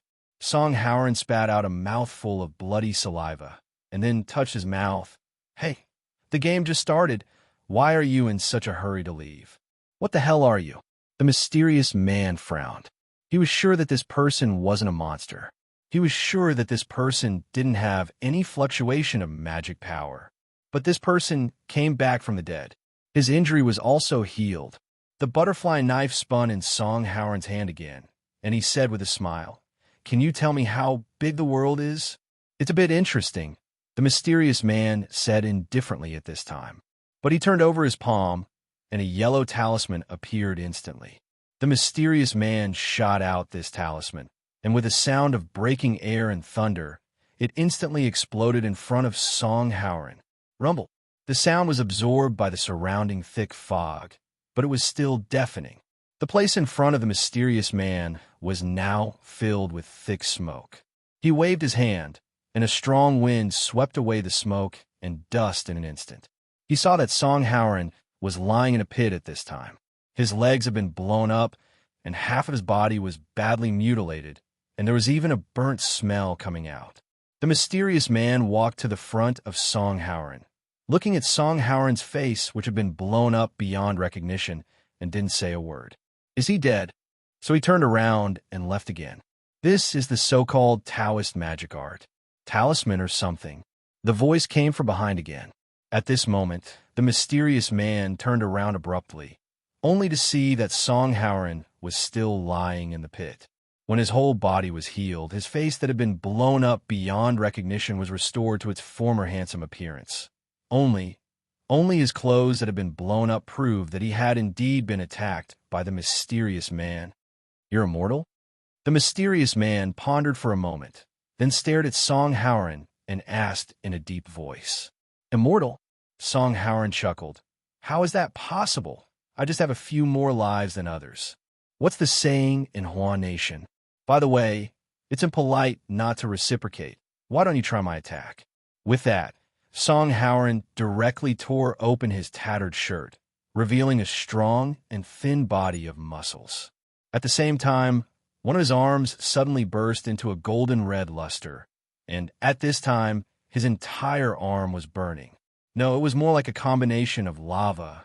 He rushed toward the mysterious man with all his strength, and at this time, he simply and directly punched out his burning fist. Bang! The fist smashed down fiercely, and in an instant, sand and dust billowed, accompanied by a grenade-like explosion. Similarly, sand and dust billowed, but Song Howren didn't feel like he was hit. Instead, he looked at his burning arm, and at the same time, squeezed his palm. This power is real. Then he abruptly dodged to the side of his body, only to hear the sound of a thunderclap. The crater created by his burning fist instantly exploded and expanded once again. Obviously, the power of this mysterious man's attack was much higher than Song Howren's. This mysterious man might not even be serious. However, it's not like I can't fight back. At this time, the mysterious man began to circle Song Howren and launched a few attacks. His breathing and rhythm didn't change at all, and he just silently observed, as if he was studying the reason why this mysterious man was resurrected twice. Once again, the mysterious man pierced Song Howren's chest with his palm, a sure kill attack. However, Song Howren climbed up from the ground again, without any injuries. Well, let's see how many times I can kill you, and how many lives you have. He seemed to be serious, this guy. But at this moment, Song Howren's heart seemed to have sensed the instinct of the owner of this body to seek excitement, and started to beat crazily. The heartbeat was like an engine, incessantly drumming in Song Howren's ears. Song Ing picked up a few pieces of withered vines from God knows where. She broke these vines in front of Zhang Qingrui and stripped off the skin of the vines, and then gave one to her. Keep in your mouth. Song Ing also held one in her mouth. Drink some water. It's clean and edible. Although Zhang Qingrui couldn't accept it, she didn't drink water for a long time since she was trapped in this cave, so her throat felt uncomfortable. She tried to imitate Song Ing and put the skinned, smooth, and slightly thick thing into her mouth. There was an indescribable taste, a slight astringent taste. But this thing was a bit hard, so it was impossible to chew it. It seemed she could only suck it. The liquid it sucked out was not much, but at least it could relieve some physiological needs. Just like that, the two of them share their food. Zhang Qingrui suddenly asked, "Did you hear any noise?" Song Ing looked around with confusion. Is it an echo? After all, this is a sealed place. But there is a slight vibration, as if there's a pile driver outside. Okay. Zhang Qingrui nodded. Indeed, if someone came here, they should have heard the sound of shouting. However, it was so quiet here that they could almost hear the breathing and sucking sound. Song Ing quickly ate up the vines in her hand, and then leaned against the rock wall, looking at the falling hole. Is it still painful? Much better. Zhang Qingrui said softly. Song Ing asked again, "Are you scared?" "It's okay. At least I'm not alone." Zhang Qingrui forced a smile. Also, I have a feeling that I've had a similar experience before, where I somehow ended up in a place where I couldn't see the sun. Really? Song Ing nodded lazily. I had a similar experience not long ago. Zhang Qingrui looked at Song Ing curiously. But at this moment, Song Ing suddenly hummed a soft tune. Perhaps it was because they were in this sealed place, but the sound was not loud, but it was abnormally clear. This tune, Zhang Qingrui was fascinated by it. Song Ing stopped and smiled. I heard it by accident when I was trapped last time. Well, someone with a girlfriend was humming it. That's all I remember. I don't remember anything else. This is farewell. Zhang Qingrui smiled. Let me hum it for you. Chapter 10:12. His mood seemed to have become much more relaxed. The song Zhang Qingrui was humming gave her a warm feeling. It was as if a warm current was born in her lower abdomen, and then began to spread to her four limbs. In this cold and damp cave, Song Ing felt her cheeks heat up, and even her consciousness became a little blurry. At this time, her body also became lazy, and the feeling of weakness in her limbs made Song Ing suddenly feel uneasy. She subconsciously touched her forehead and found that it was a little hot. A fever. Was it because he caught a cold? Zhang Qingrui's voice seemed to have stopped. Song Ing shone the flashlight on her phone at Zhang Qingrui. and found that she was leaning against the rock wall. Her cheeks were slightly red, and she was panting. Her eyes were a little blurred. It seemed strange. Zhang Qingrui's voice was intermittent. Song Ying touched Zhang Qingrui's forehead and found that Zhang Qingrui's body was hot like her. Was it because of the vines she just sucked? Was she poisoned? Song Ying moved to Zhang Qingrui with difficulty, shaking her head. How are you? Are you awake? Even so, Song Ying's consciousness was gradually becoming more and more blurry. Her vision was distorted, and she couldn't see Zhang Qingrui's face clearly. So hot, so hot, so hot. As her consciousness gradually blurred, Song Ying only felt a hand groping her body. She raised her head slightly, and her gaze became even more confused. She only saw a beautiful face approaching her. She exhaled. A primitive impulse began to drown her reason. She suddenly took the initiative, or let her body take the lead. Their slightly parted lips stacked together as they explored each other. The entanglement between the wet tips of their tongues aroused the primitive desires buried deep in each other's hearts. Saliva overflowed from their lips, making the battlefield of lips more muddy. As for the different but equally intoxicated moans between both parties, it was probably the best catalyst for lust, right? So hot. The surrounding temperature seemed to have become somewhat scorching, and the source was obviously because of Song Howren's current state. His arm was burning. At this moment, strands of flames were flowing and rising, and the terrifying heat had already evaporated a lot of the surrounding water vapor. The ground was full of potholes left by the fierce battle, like a battlefield bombarded by stray bullets. Song Howren was gasping for breath at this time, as if he had done several hours of aerobic exercise. His hair was already wet with sweat, but it was instantly evaporated by the heat emitted by his burning arm. His hair was already messy and stuck together. Even though his body returned to its original state after the resurrection, his physical strength didn't recover. Maybe he had resurrected too many times. Suddenly, Song Howren forgot the number of times he had resurrected, but it seemed that he had resurrected more than 100 times. Even for him, it was undoubtedly a great challenge to his spirit. Not far away, the mysterious man was not at ease either. He was also consuming energy. Every time he attacked, he would consume energy.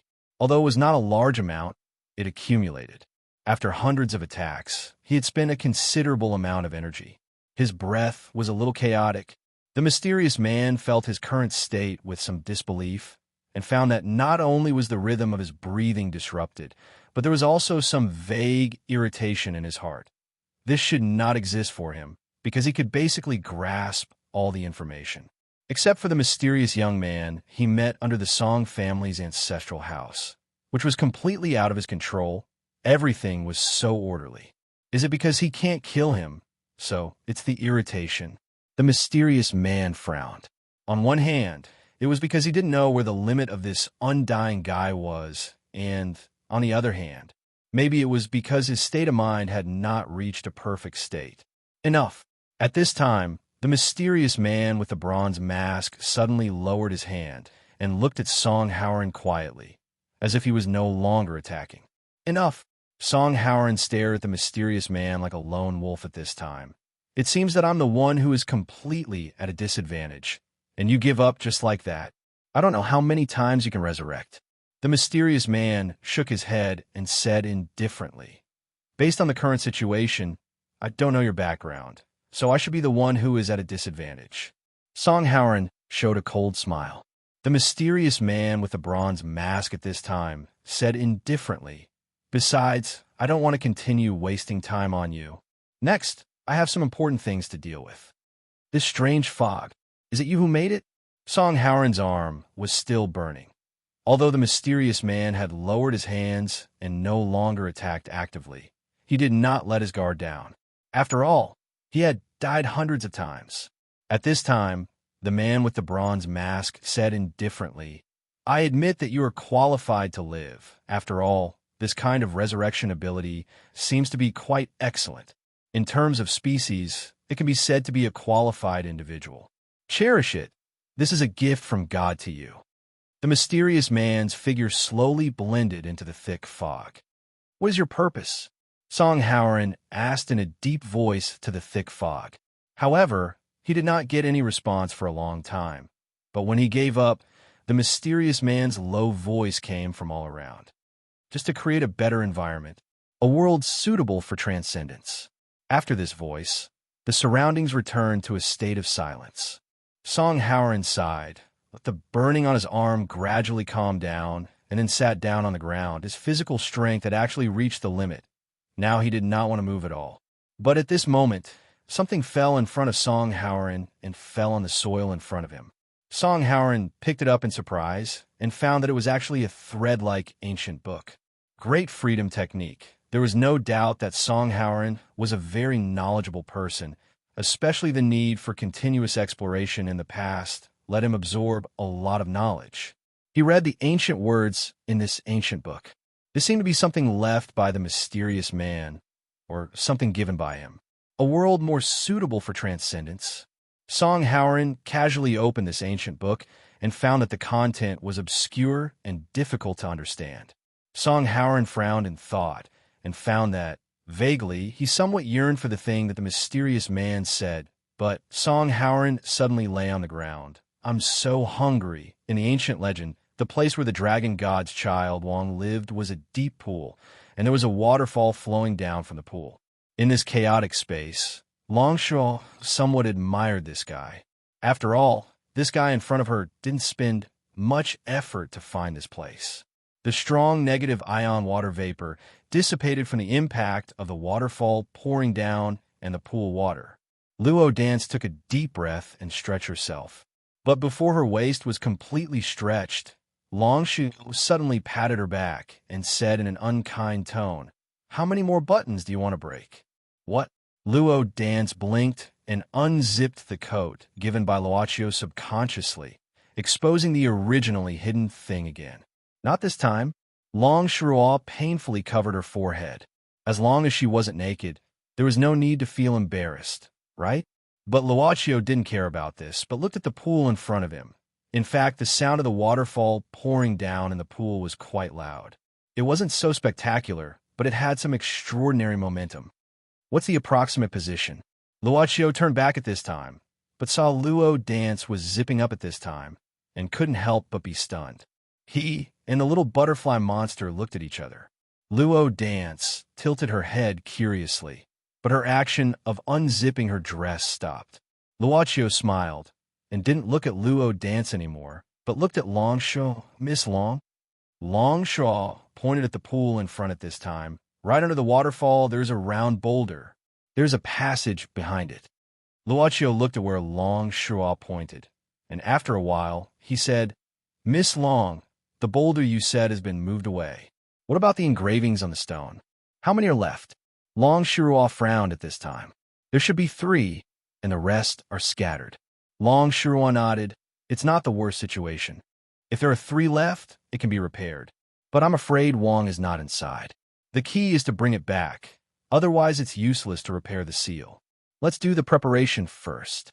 Luochio nodded, and then walked towards the pool. Long Shirua wanted to say something, but quickly swallowed it back. Because at this moment, the waterfall in front of them split from the center, and the water continued to pour down from both sides. At the same time, the pool also split from the center. The water on both sides of the pool seemed to be separated by something, and a straight path directly appeared at this moment. The ground of the pool was still in a wet state, but it didn't look muddy. It seemed that not only the problem of the piers, but also the trouble in the process of walking had been taken into consideration. Wow! At the moment of walking into the pool, Luo Dance looked at the pool water that became a towering water wall on both sides. She looked at it with amazement. In the water, she could clearly see the swimming fish. As if looking at the ornaments inside through the window, Luo Dance couldn't help but put her face close to the water wall and curiously took a deep breath. Then she held her breath and put her head into the water wall. Her swollen cheeks looked a little distorted in the water, and the buoyancy of the water made her hair loose. She began to look at the world in the water. Suddenly, a vigorous fish swam towards Luo Dance, and it seemed that it didn't mean to stop. After the fish opened its mouth, the dense and sharp teeth were constantly enlarged in Luo Dance's sight. She opened her mouth subconsciously. The huge pressure at the bottom of the pool instantly poured a large amount of turbid liquid into the mouth of this little butterfly monster. She suddenly pulled her head out of the water with some pain and painfully coughed a few times. "Wipe it." Luocio took out a clean towel from his backpack and gave it to Luo Dance. At the same time, he waved his hand to send the fish that had just jumped out of the water and was now lying in the pool, flapping constantly, back into the water. This seemed to be a casual move, but Long Shuruo was somewhat absent-minded because of this. As the club boss, as the Soul Reaper, why did you, who covet all the beautiful things in the world, respect such a weak life so much? What on earth were you thinking? I'm sorry. The little butterfly monster kept apologizing at this time. I've caused trouble for you again. I'm sorry. It's okay. Luocio shook his head and said softly, "If you're interested, you can go to the aquarium. It's more convenient." Luo Dance nodded and then showed a bright smile. It seemed that she didn't think much and just said what was in her heart casually. "Then if there's a chance next time, boss, let's go to the aquarium together." "Me?" Luocio was slightly stunned. Luo Dance blinked and said, "Yes, or you'll be lonely if you go alone, won't you?" "That's true." Luocio nodded and smiled. "If there's a chance." "Really?" Luo Dance suddenly grabbed Luocio's hand, holding it in front of her chest, and seemed to be quite happy. "By the way, let's call Sister Yu and Sister Long together. Let's go together." "I don't have such leisure time." Long Shuo snorted with a disgusted expression and walked straight ahead. Luo Dance looked at him with some embarrassment. At this time, Luocio quietly withdrew his hand and said casually, "Wipe your hair first." "Okay." She was always full of spirit like this. In front, Long Shuo had stopped at this time. Standing still, she frowned, looking at a huge round stone that was completely exposed. There were circles of black, chain-like engravings on this stone. Looking carefully, it could be seen that these engravings were composed of small curses. Now, only 3 of the engravings that should be intact were not broken. "Do you see anything?" Luocio came behind Long Shuo, bending slightly and asking, but the distance was too close.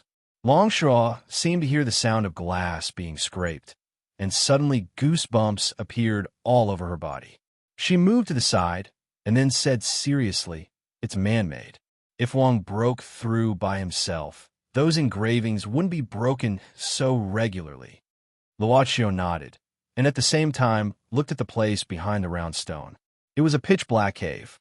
However, in front of this cave, which was the entrance that was originally blocked by the round rock, there were stone pillars. These pillars also sealed this cave at the same time, but at this time, several pillars in the middle had been broken. Luocio suddenly asked, "Has it always been here? What else can we do?" Long Shuo said with a helpless face, "I'm just doing it for its own good. I don't want to do this." Luocio nodded. "I'll have to trouble Miss Long to repair it. I'll go in and have a look." Chapter 10:13. In fact, this round stone had a special name, Dragon Sealing Stone. The world was divided into yin and yang, and all things in a world were mutually reinforcing and counteracting each other. Life forms like dragons that had spiritual veins naturally had their natural enemies. Where did the dragon sealing stone come from? Even the ancient knowledge of the true dragon of the divine land could not find the source. This dragon sealing stone was dug out by Long Shuo in the extreme north. It had the ability to suppress the life of the dragon sealing stone. Of course, with such a small piece, the suppression on the true dragon of the divine land was almost negligible. Although Long Shuo could only use the secret treasure to create a body that could only exert a fraction of its power. Of course, such a body created with a secret treasure was like a puppet using a battery. The source of the battery was her own blood essence. And because it was created with the help of Chi-Chi Kamaya's secret treasure, it could only contain a limited amount of Shinryu's power. It couldn't achieve the characteristics of Shinryu. As long as it stood on the land of Kelowna, it would be invincible and could be constantly replenished from the land of Kelowna. But of course, this replenishment was constant. Once the output exceeded the replenishment, it would be weakened for a short time. In her impression, Luo Dance hadn't seen Sister Long Shiroa's appearance for a long time. Maybe she was used to Sister Long Shiroa's appearance, so when she saw the tall and slender figure, Luo Dance was not used to it. I think the current Sister Long is cuter. Therefore, the little butterfly monster's head was knocked hard, using the simulated body that she had created. As for why, it was because Sister Long Shiroa's hand couldn't reach it. If you have nothing to do, stay aside and read books. Even if you do nothing but sit and store the fat on your chest. Long Shiroa's eyes were very fierce. Just don't disturb me. Luo Dance opened her eyes wide and pursed her lips. She sat on the ground, holding her knees and trembling. Terrible, terrible. Seriously. Long Shiroa grabbed her hair and sighed. After that, she quickly calmed down and focused on controlling the body she created. She walked up to the dragon's sealing stone and began to examine the engravings on it. There was a time limit to the creation of a body. If the release of power exceeded what the body could withstand, the time limit would be reduced. Once that happened, Long Shiroa would have to bleed again. This kind of bloodletting was the essence blood in the body, which was not comparable to the filthy blood left during menstruation. Long Shiroa shook her head abruptly, threw away the distracting thoughts, and began to concentrate on her work. However, her main body was also walking towards the interior of the cave. Although her main body had no power, she was still able to multitask and maintain efficiency at the same time. She suddenly felt a little worried about Luochio. She walked in, not because she was worried that this guy would be dangerous, but because she was worried that this guy would suddenly have some ideas. The kind of power that seemed to be unrestricted by the rules and the idea that the universal morality couldn't restrain. Such a combination was probably the most dangerous thing in this world. You stay outside and keep an eye on them. If there's anything, just shout. Long Shiroa left him these words. Some water-dripping sounds could be heard in the process of moving forward. After entering the passage through the pillar at the entrance of the dragon's sealing stone, Luochio could see many small puddles in the vertical cave of the pool. The water dripped from the stalactites above. It probably penetrated from a mountain and accumulated over time, forming many small puddles. It was humid and quiet, making people feel uneasy. Only the sound of water dripping from the stalactites could be heard repeatedly, and there was no light source here. Even though this was a place used to close off the lookout, it was surprisingly simple and crude. This was just the interior of an ordinary cave. There was nothing here. Luochio soon came to the end of the cave. About 200 years, I guess. Suddenly, Long Shiroa's childish voice came from behind. Luochio turned around and saw Long Shiroa walking toward him. She took out a wrinkled cigarette box from her trouser pocket. After shaking it twice, she put a cigarette into her mouth. Because it was particularly quiet, the sound of the grindstone of a lighter rubbing was particularly clear. Although he had long known that this person had a habit of smoking, seeing her act like a little girl now, it was more or less a little strange. Long Shiroa walked to the end of the rock wall and exhaled a mouthful of smoke. Because of its congenital deficiency, it took about 100 years to transform into a dragon. But before it could properly experience this world, I directly locked it in this place for 200 years. Long Shiroa stretched out her hand and wiped the rock wall in the depths. After wiping away the mud and dust on the rock wall, it was found that the surface of the rock wall was unusually smooth, or it was like a polished crystal, but the color was quite dim. Long Shiroa knocked on it with her hand, then shook her head and said, "At first, I just felt that it was too small, so I opened up a passable subspace in this stone. But now that I think about it, it was probably out of a kind of guilty psychology, compensation or something. I'm just deceiving myself." Luochio also walked to the front of the rock wall and looked at it. Long Shiroa sighed at this time. At first, it was fine if I didn't leave. But in the end, I still left and then only came back to see it once in a while. Left. Long Shiroa raised her head, looked at Luochio with a complicated gaze, and said indifferently, 100 years ago, I found another spiritual vein with the qualifications to transform into a dragon. Then I settled down in that place. But unfortunately, it didn't succeed in the end. It died prematurely. Luochio was silent for a moment, then said seriously, that's the most beautiful thing I've seen so far. Long Shuruo lowered her head. Give it back to me. Luochio looked down at her. Vaguely, there seemed to be such a soft voice, but it was only for a moment, like an illusion. That seemingly helpless, weak, and even pleading words. Was this Shinryu's true feelings? Can we go in and see? Luochio asked softly at this time. Long Shuruo took a deep breath, and then exhaled. It's no use, the space inside has been destroyed since I left. After that, it probably can only stay in the outside cave. Long Shuruo looked a bit bitter. Even I can only stay in such a place for 100 or 200 years. If I don't sleep, I'm afraid I can't stand it. Every time I come to see it, it always becomes more irritable. She clenched her fists a little hard. Luochio could clearly feel some emotions from Long Shuruo's heart. After that, he put his palm on the rock wall, but just lightly pressed it and then took it back. Go out. There's nothing to see here. Long Shuruo threw the cigarette, but on the ground, stepped on it, and walked directly out of the cave. Luochio shook his head, picking up the cigarette, but when he bent down, he saw something. Well, it was buried in the mud, and only a small corner was exposed. Did anything happen? Long Shuruo asked Luo Dance after coming out. After all, she was multitasking, and her body was concentrating on repairing the engraving on the dragon's sealing stone, so she couldn't pay too much attention to the outside world. Nothing. Luo Dance shook her head, and then curiously approached Long Shuruo, staring at Long Shuruo's face with her big eyes. What? Sister Long, what's wrong with you? Luo Dance stretched out her hand and touched Long Shuruo's face, curiously saying, Why are your eyes red? It hurts. So troublesome. At this time, Long Shuruo put her palm directly on Luo Dance's chest, and then grasped it hard. Maybe this was the real dragon claw. Luo Dance had to hold her body innocently.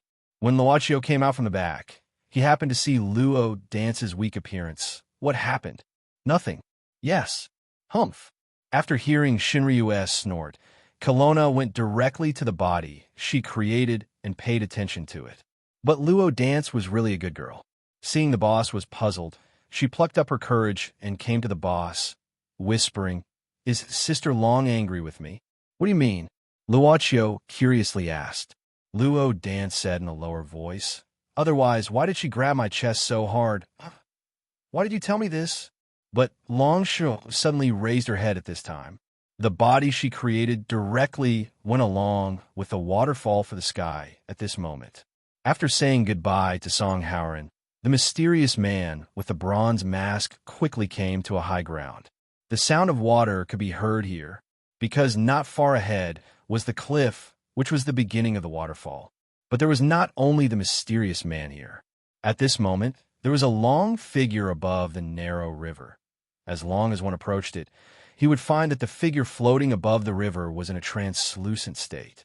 But there was no doubt that this was the posture of the dragon god that the Chinese people were familiar with and worshipped.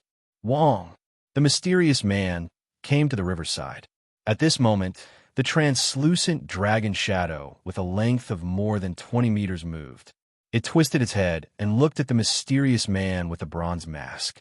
At this time, the mysterious man stood with his hands clasped behind his back, looking up at the magical creature between heaven and earth, and said indifferently, I paid a great price to open the seal of the dragon sealing stone, but not for you to create a vision here. If you do this, I will be in trouble. She's coming. A voice directly appeared in the mysterious man's mind. Wang could directly communicate with people through telepathy without any language. She? The mysterious man was stunned. Then, after a moment of thought, he stretched out his hand and fingers and began to calculate. After a while, he said seriously, That's Shinryu of Kelowna. She's coming. Wang's voice sounded again in the mysterious man's mind. I can feel that. She has stepped into this mountain area. The mysterious man sighed at this time. You want to see her? The huge dragon shadow in front of the mysterious man suddenly circled, turned into a stream of light, and landed in front of the mysterious man. What walked out of the stream of light was a child about 10 years old. He had black hair, but it was extremely long, hanging to the ground. At the same time, he had delicate facial features, completely like a porcelain doll. He only wore a simple one-piece white robe. Wang shook his head. Once I see her, she will only ask me to go back and continue to trap me with the dragon sealing stone. Since I'm already out, then I will. Wang did not finish his words. He just looked at the end of the river thoughtfully. No matter what, I hope you will keep your promise and let me borrow your power, the mysterious man said indifferently. You evolved from a section of the soaring dragon meridian. Only through you can I communicate with the 12 ancestral dragon meridians of Kelowna. She's coming, Wang said coldly. The mysterious man suddenly looked up and saw a golden light shoot up from the end of the river, landing in front of the mysterious man and Wang at an extremely fast speed. The created body shared a vision with Long Shirua's original body and also emitted waves of Shinryu's power. Although there were many differences between this body and the real Kelowna Shinryu, in the eyes of others, these differences could not be felt at all. Long Shirua sized him up with a cold expression. You were the one who removed the seal of the dragon sealing stone? Your method is not bad. The mysterious man took a deep breath. In the past, he had heard all kinds of legends about the Shinryu of Kelowna. She was an existence that stood at the peak of all demons in the Tao world. Even so, when she truly appeared in front of him, that kind of enormous pressure was far beyond the mysterious man's expectations. It's really an honor to be praised by Lord Long. The mysterious man spread his palms slightly and said calmly, I will continue to work hard. Before he could finish his sentence, Long Shua had already raised her hand and waved it. A golden light shot out from her palm. The mysterious man hurriedly put his hands together and blocked Long Shua's attack in a hurry. However, he paid a huge price for this. The clothes on his hands had been destroyed by the explosion, and, at the same time, his hands were badly mutilated. His hands hung limply and trembled. She's indeed the strongest person in Kelowna. The mysterious man's voice was bitter. I've finally seen it. I don't care what your purpose is, what's the reason behind it, and why you want to destroy the seal of the dragon sealing stone. Long Shua said coldly. But I can tell you clearly that I won't let go of anyone who wants to touch the power of the dragon vein, even if you're the successor of the cloth Tao. It's not easy to destroy the seal of the dragon sealing stone. With such a huge calculation, it's impossible to not trigger the defensive mechanism I set on the seal without any mistakes. Other than the cloth Tao, it's really hard to find anyone else. Long Shura snorted coldly. Am I right? TNXN. 71 generations. The mysterious man fell silent. At the same time, the bronze mask on his face shattered. Long Shirua's attack had not only severely injured his hands, but also shattered his bronze mask. Chapter 1014. He looked like a dried corpse that had been frozen in a snowy mountain for 1,000 years, that withered face. Long Shirua frowned, looking at the appearance of the 71st generation. I've never seen such a heavy aura of death on your body before. What exactly did you do to make yourself stay? Many thanks to Lord Long for your concern. 71st generation laughed coldly, looking as calm as ever, but his hands were hanging down and blood was constantly flowing out from them. It was truly impossible to connect him to being confident. Who cares about your life or death? Long Shua laughed coldly as well. The plain-clothed Tao exhausts the mysteries of heaven, which is a great taboo to begin with. Since the heavens aren't willing to let you stay, then there's nothing to say. Lord Long, how do you view the current world?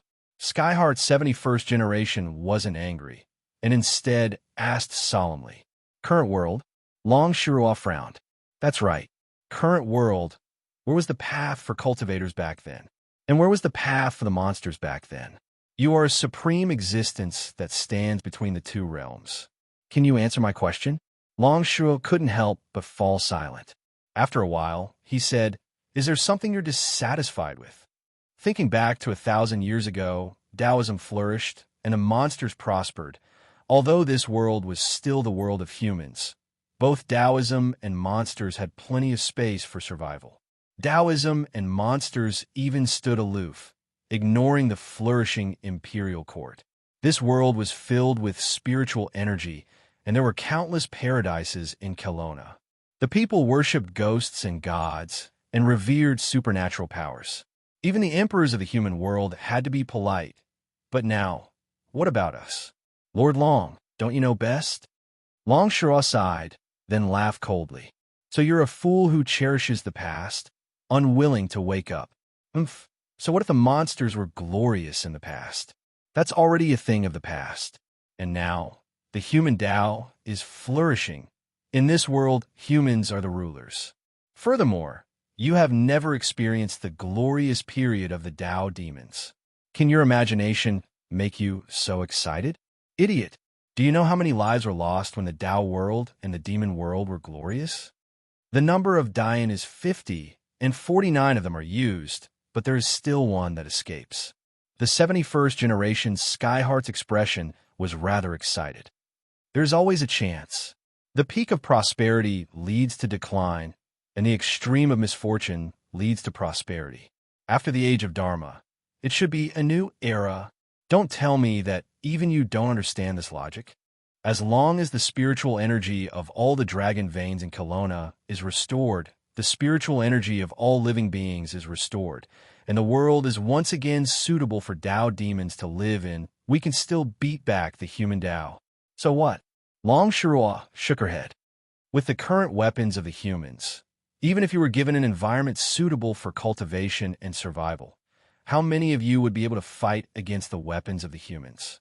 The current humans are not as ignorant as they were in the past. The knowledge they seek has even rushed out of this planet.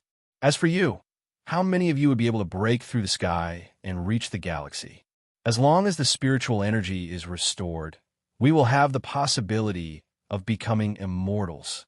As long as we open the immortal path to the heavens, we will be able to roam the firmament and grasp the galaxy. Humans are not worth mentioning. Human, what's so annoying? Longshaw said coldly. You're talking as if you're not a human. I think you have eaten too much of a lettuce and become immortals all day long. Why don't you starve to death and ascend to heaven first? If I don't slap you twice, you won't wake up. Then, Long Shirua flashed to the front of the 71st generation Skyheart and raised her hand instantly. Even though it was only a fraction of her strength, it was probably not something the 71st generation Skyheart could bear. That incomparably powerful Shinryu's spiritual energy exploded, instantly making the 71st generation Skyheart feel like he was looking up at a tall mountain. This is Kelowna's strongest. The 71st generation Skyheart's body trembled. That enormous spiritual pressure actually made it hard for him to move his body. In that instant, the 71st generation Skyheart bit the tip of his tongue, the terrifying pain stimulating his sluggish nerves. Even though his hands were hanging down powerlessly, he still had the means to go all out. But at the same time, the 71st generation Skyheart suddenly couldn't see the Long Shirua in front of him, because at this moment he actually came to a rather unfamiliar place. There was no river around, only some scattered trees and rocks. The 71st generation Skyheart, who came back to his senses, was startled. He lowered his head and muttered to himself, "Hope." Her palm brushed past, but Longshu didn't feel any impact at all. Very clearly, this palm had hit nothing. The 71st generation Skyheart couldn't just disappear in front of her. He shouldn't even have this kind of ability. Hope. Longshu directly looked at Hope at this moment. But this young dragon vein was currently looking at Longshu, shaking his head and slowly retreating, as if he was somewhat frightened and also somewhat afraid. Hope, it's me. Longshu took a step forward. Don't come over. Hope threw down this sentence, instantly turning around and disappearing in front of Longshu. Hope. This child ability was folding space with the ability to create a body. There was really no way to catch up. A feeling of frustration exploded in her heart. Longshu suddenly waved her hand at this moment. The river in front of her, within hundreds of meters, exploded. Countless splashes were pushed into the sky, and then fell back down like a heavy downpour. She raised her head, allowing the splashes to fall onto her body. She raised her head, looking at the top of the waterfall. But Luocio knew that Long Shuo was sharing her vision with the body she created and even feelings. The rain below the pool came later than that above the waterfall. Luo Dance stretched out her palm.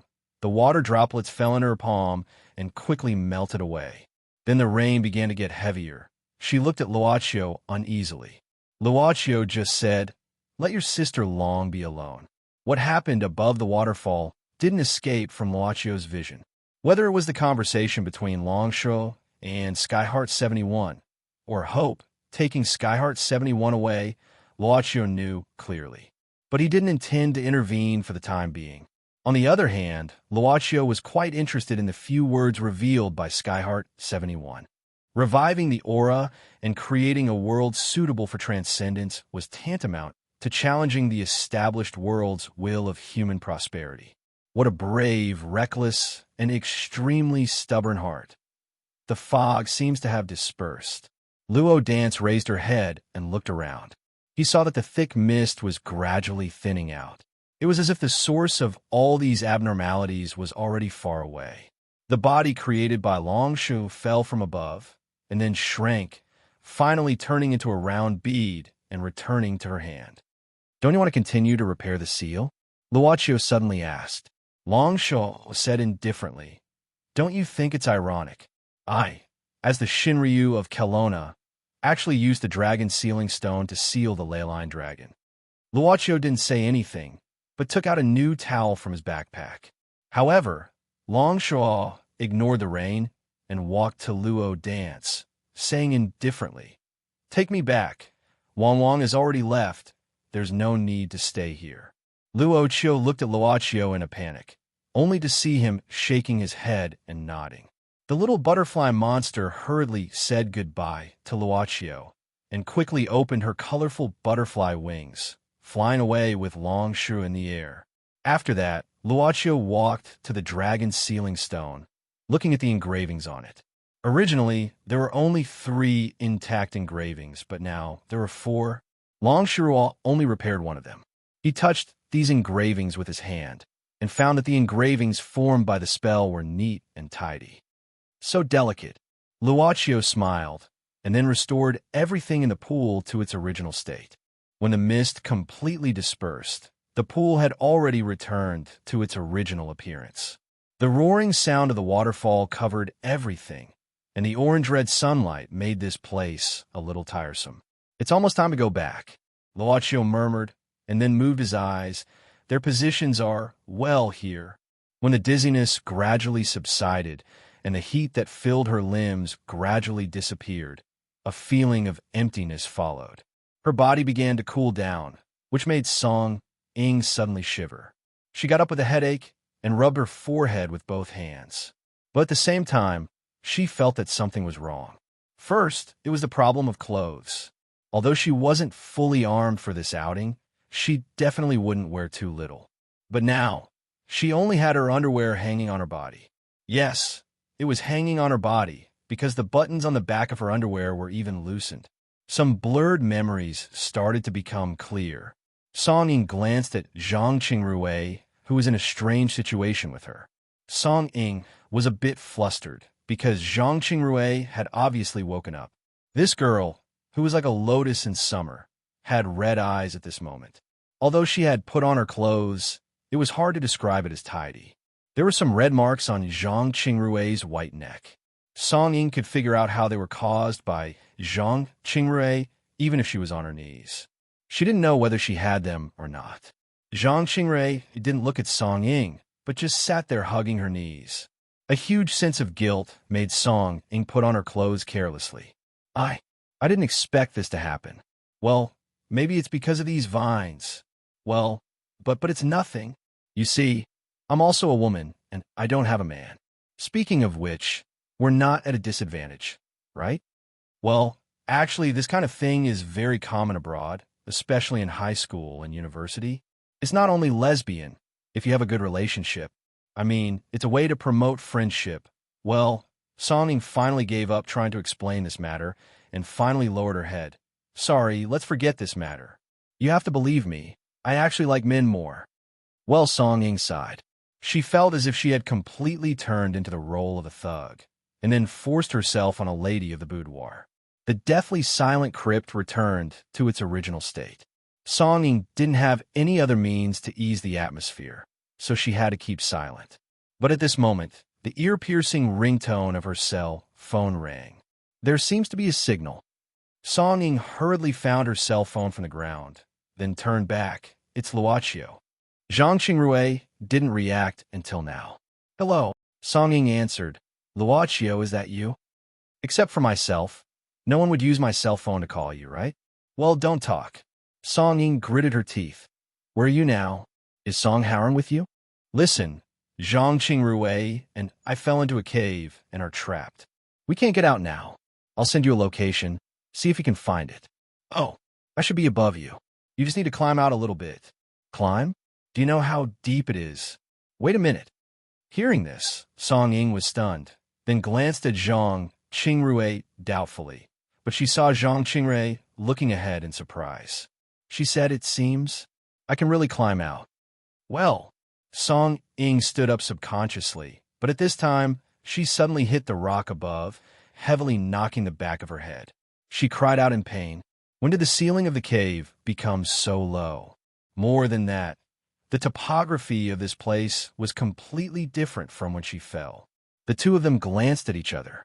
Then, they bent their waists and crawled forward.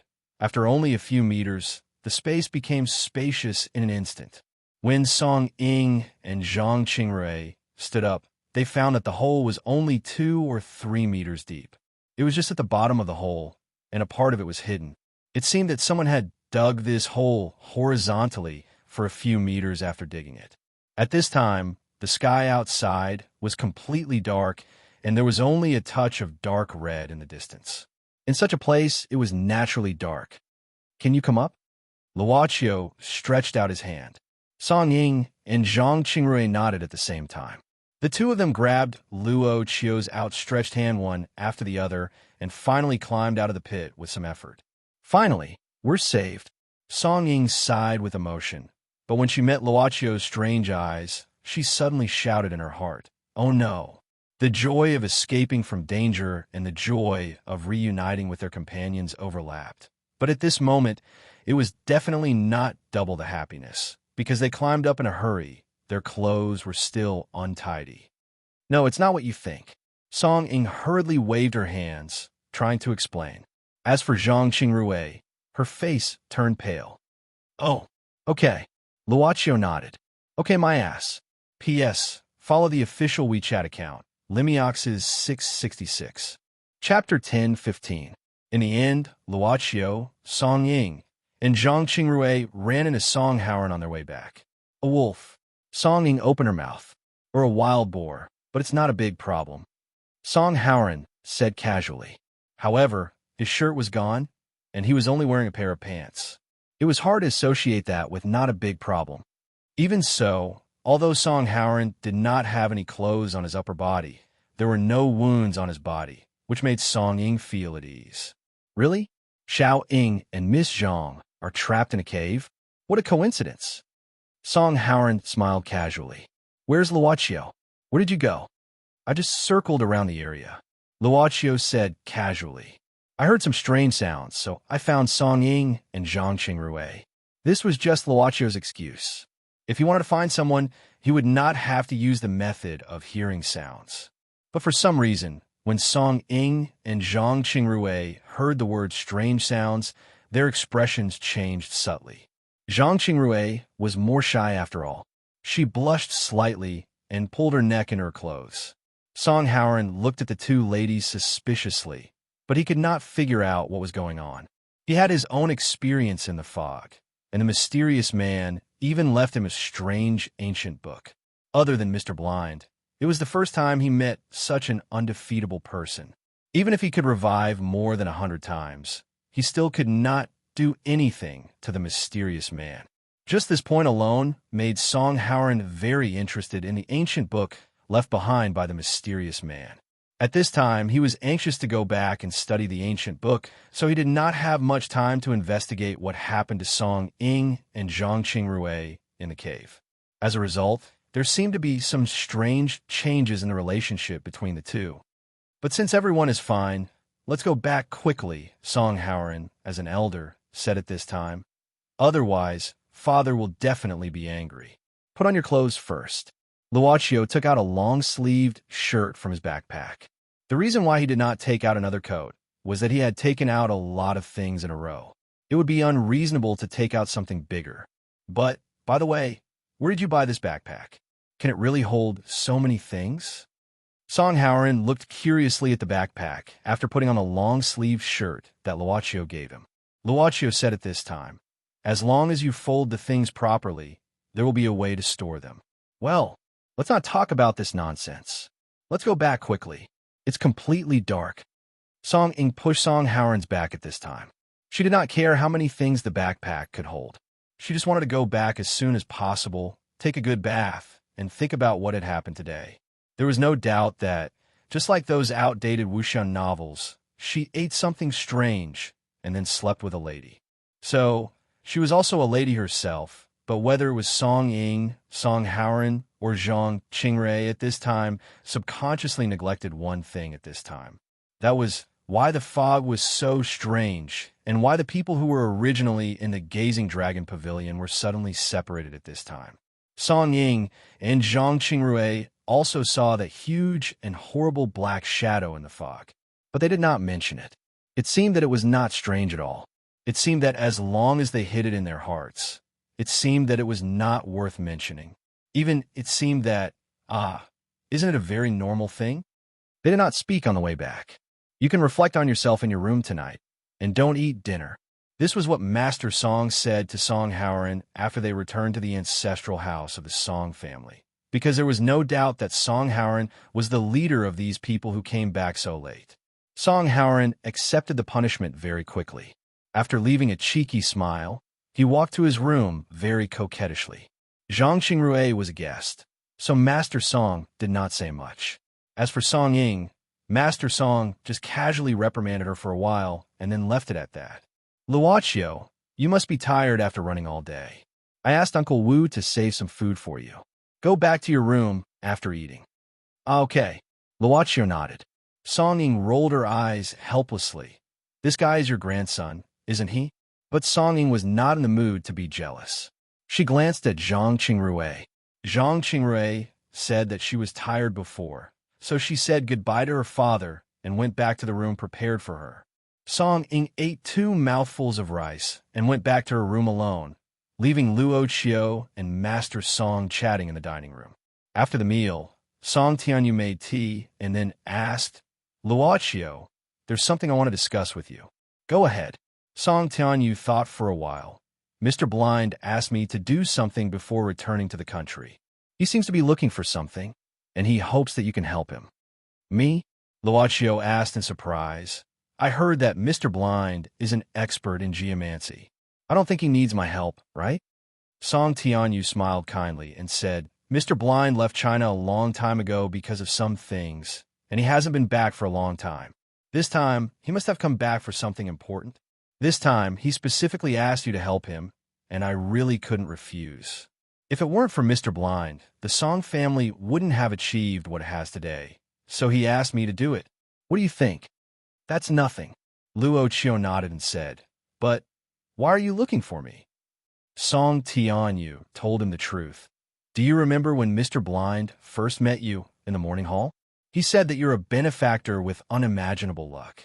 He probably wants to borrow your luck. Of course, Mr. Blind also said that he won't let you help for free no matter if he can find it or not. As he spoke, old Master Song carefully took out a small box and opened it in front of Luochio. The box was a little old, and after opening it, there were 3 wax pills the size of longans inside.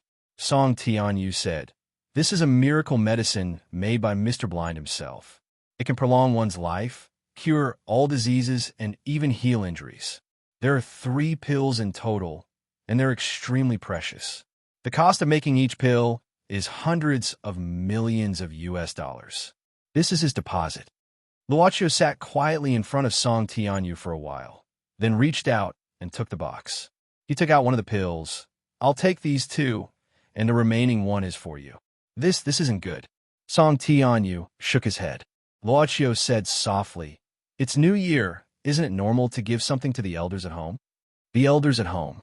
Song Tianyu took it from Luochio's hands with great care. Even if it was him, Mr. Blind might not necessarily give him this miraculous pill.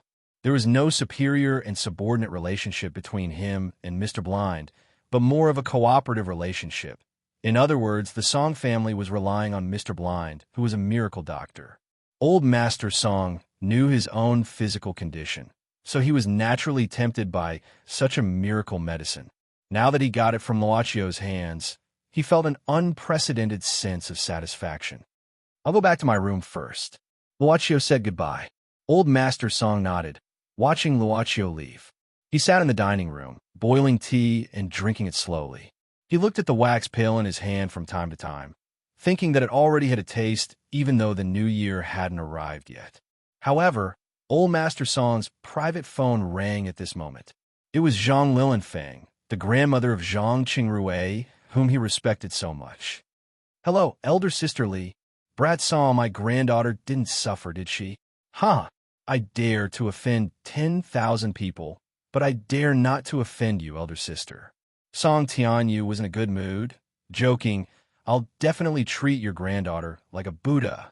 All right, you're such a playboy. Zhang Lilianfeng lowered her voice. I received a call from Qingrui this morning. Well, I'll go there alone this new year, and I won't go to your hometown either. But there's one thing I want you to prepare for. Song Tianyu was stunned. His heart stirred as he said, Big sister, you're talking about the tomb? Today, the Suzuki family from Japan sent us a message saying that their people have arrived. I hope you can contact them as soon as possible. I've already talked to Seven. He'll take you there when we meet. Song Tianyu frowned and said, Big sister, I didn't mean to decline. After all, my people have already been arranged here. It's just that tomorrow night is New Year's Eve. Can't we wait until after the New Year? This is their request. I can't do anything about it. Zhang Lilianfeng's voice was a bit helpless. Their opinion is that because it's the end of the year, all the domestic departments will have arrived, so it'll be more convenient for them to do it. No one can imagine that someone will excavate the imperial tomb during the New Year. That's true. Song Tianyu nodded, then said helplessly, but it's a bit unlucky. You're a mercenary leader. Why do you care about unlucky things? Zhang Lilianfeng sneered. Don't be long-winded. The Suzuki family is willing to increase the cooperation fee by 30%, and they've agreed to share the excavated items with us. I'm afraid it's elder sister Li's credit, right? Song Tianyu laughed. Zhang Lilianfeng didn't even see her granddaughter, so she must have been competing with her partner from Japan on the negotiation table these 2 days. Since elder sister Li has asked, then I have no problem. Song Tianyu nodded. Grandpa Song didn't care about the additional cooperation fee at all. He didn't need money. Instead, if there were any rare treasures excavated from the imperial tomb, it would be something that couldn't be measured by money. Okay, on the second day of the new year, Seven will come to you. Zhang Lilianfeng said quickly. And there's one more thing. You need to pay more attention to it. Go ahead, elder sister. I know the relative you just found is related to my Qingrui. Zhang Lilianfeng paused for a while. If possible, I don't want them to be closer to each other. Song Tianyu's happy mood was suddenly covered with a layer of haze. He said calmly, Elder sister Li, you're talking about Luochio, right? Why? Do you think I'm not good enough for your family? Brat Song, you know I only have one granddaughter. Zhang Lilianfeng's voice was a bit cold. What a coincidence. Song Tianyu said coldly. She's the only descendant of my elder brother. Whoever looks down on her is the same as looking down on me. Those who look down on me haven't celebrated the new year for a long time. Song Tianyu, are you threatening me? That's not what I mean. Song Tianyu said calmly. I just hope elder sister Li can understand and don't forget what happened that year. How did you escape from the capital, and how did you fall into trouble? How did my Song family help you get through the difficulties? All these years, I've never forced you to repay me. You should be clear about what you promised. I regard Luochio as my grandson, so I'll satisfy him no matter what he wants. I hope you can be clear about this." After a long while, Zhang Lilianfang suddenly asked, "If he wants the whole Song family, will you give it to him?" Song Tianyu said directly, "Yes. Let's not talk about this first."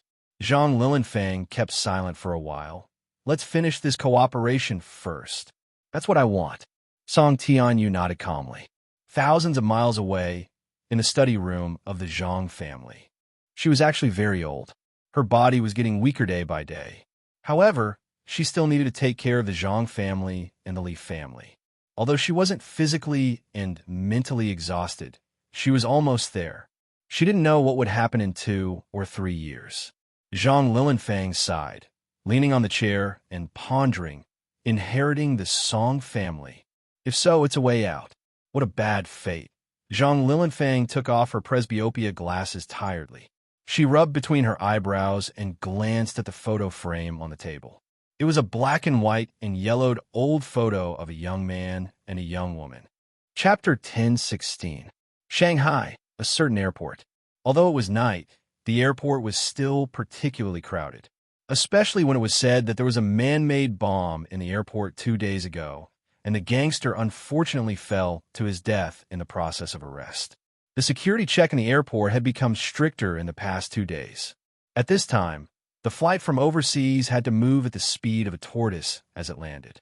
The passengers in the cabin had safely landed. After unfastening their seatbelts, they spent nearly 20 minutes of boredom. The first-class cabin had been reserved by someone. For the flight attendants on the plane, the passengers in the first-class cabin had a lot of potential, especially one of them, a young master named Hiruxin Suzuki. Just like the cold CEO in the same day, this kind of rich person who directly booked the first-class and business-class cabin was the ultimate goal of many of the ladies who worked hard to become flight attendants. As a matter of fact, the young master with the name Hiruxin Suzuki on the passenger list did indeed possess the qualities that most women adored. It was like, even if the other party was just a poor, ordinary person, they wanted to have sex anyway to leave a trace of youth. Of course, another old man, named Yuichi Suzuki, with this Hiruxin Suzuki, seemed to be within the scope of consideration. Few old people could have such a strong physique like this Mr. Yuichi Suzuki. Another advantage was that this Mr. Yuichi Suzuki was already 60 years old. If he unfortunately died in a few years, then, as his widow, she should get a lot of inheritance, right? In fact, there was a third passenger in the first-class cabin. It was just that for the flight attendant, she still maintained her professional enthusiasm, but she didn't pay too much attention to it because this third passenger seemed to be smiling apologetically to the Suzuki father and son along the way. There was really nothing to see. His name was Mu Xianghua, and he seemed to be a Japanese overseas Chinese. But along the way, the Suzuki father and son didn't seem to have any interest in the flight attendant, so the flight attendant could only choose to give up. Because the next time, she was afraid that she wouldn't meet them. They were just passers-by. In a short 1 or 2 hours, if nothing happened, they would probably drift away in this life.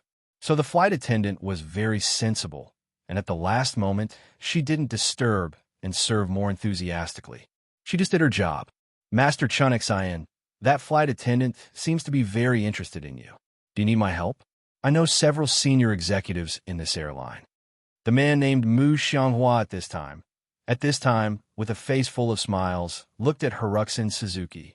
This Suzuki family was a tyrant in the Kanto region of Japan. Not only did they have their own firm and company, but they also had the powerful Suzuki Kai. So it was really not good to offend them or to curry favor with them, especially this Hiruxin Suzuki, who was the future successor of the Suzuki family.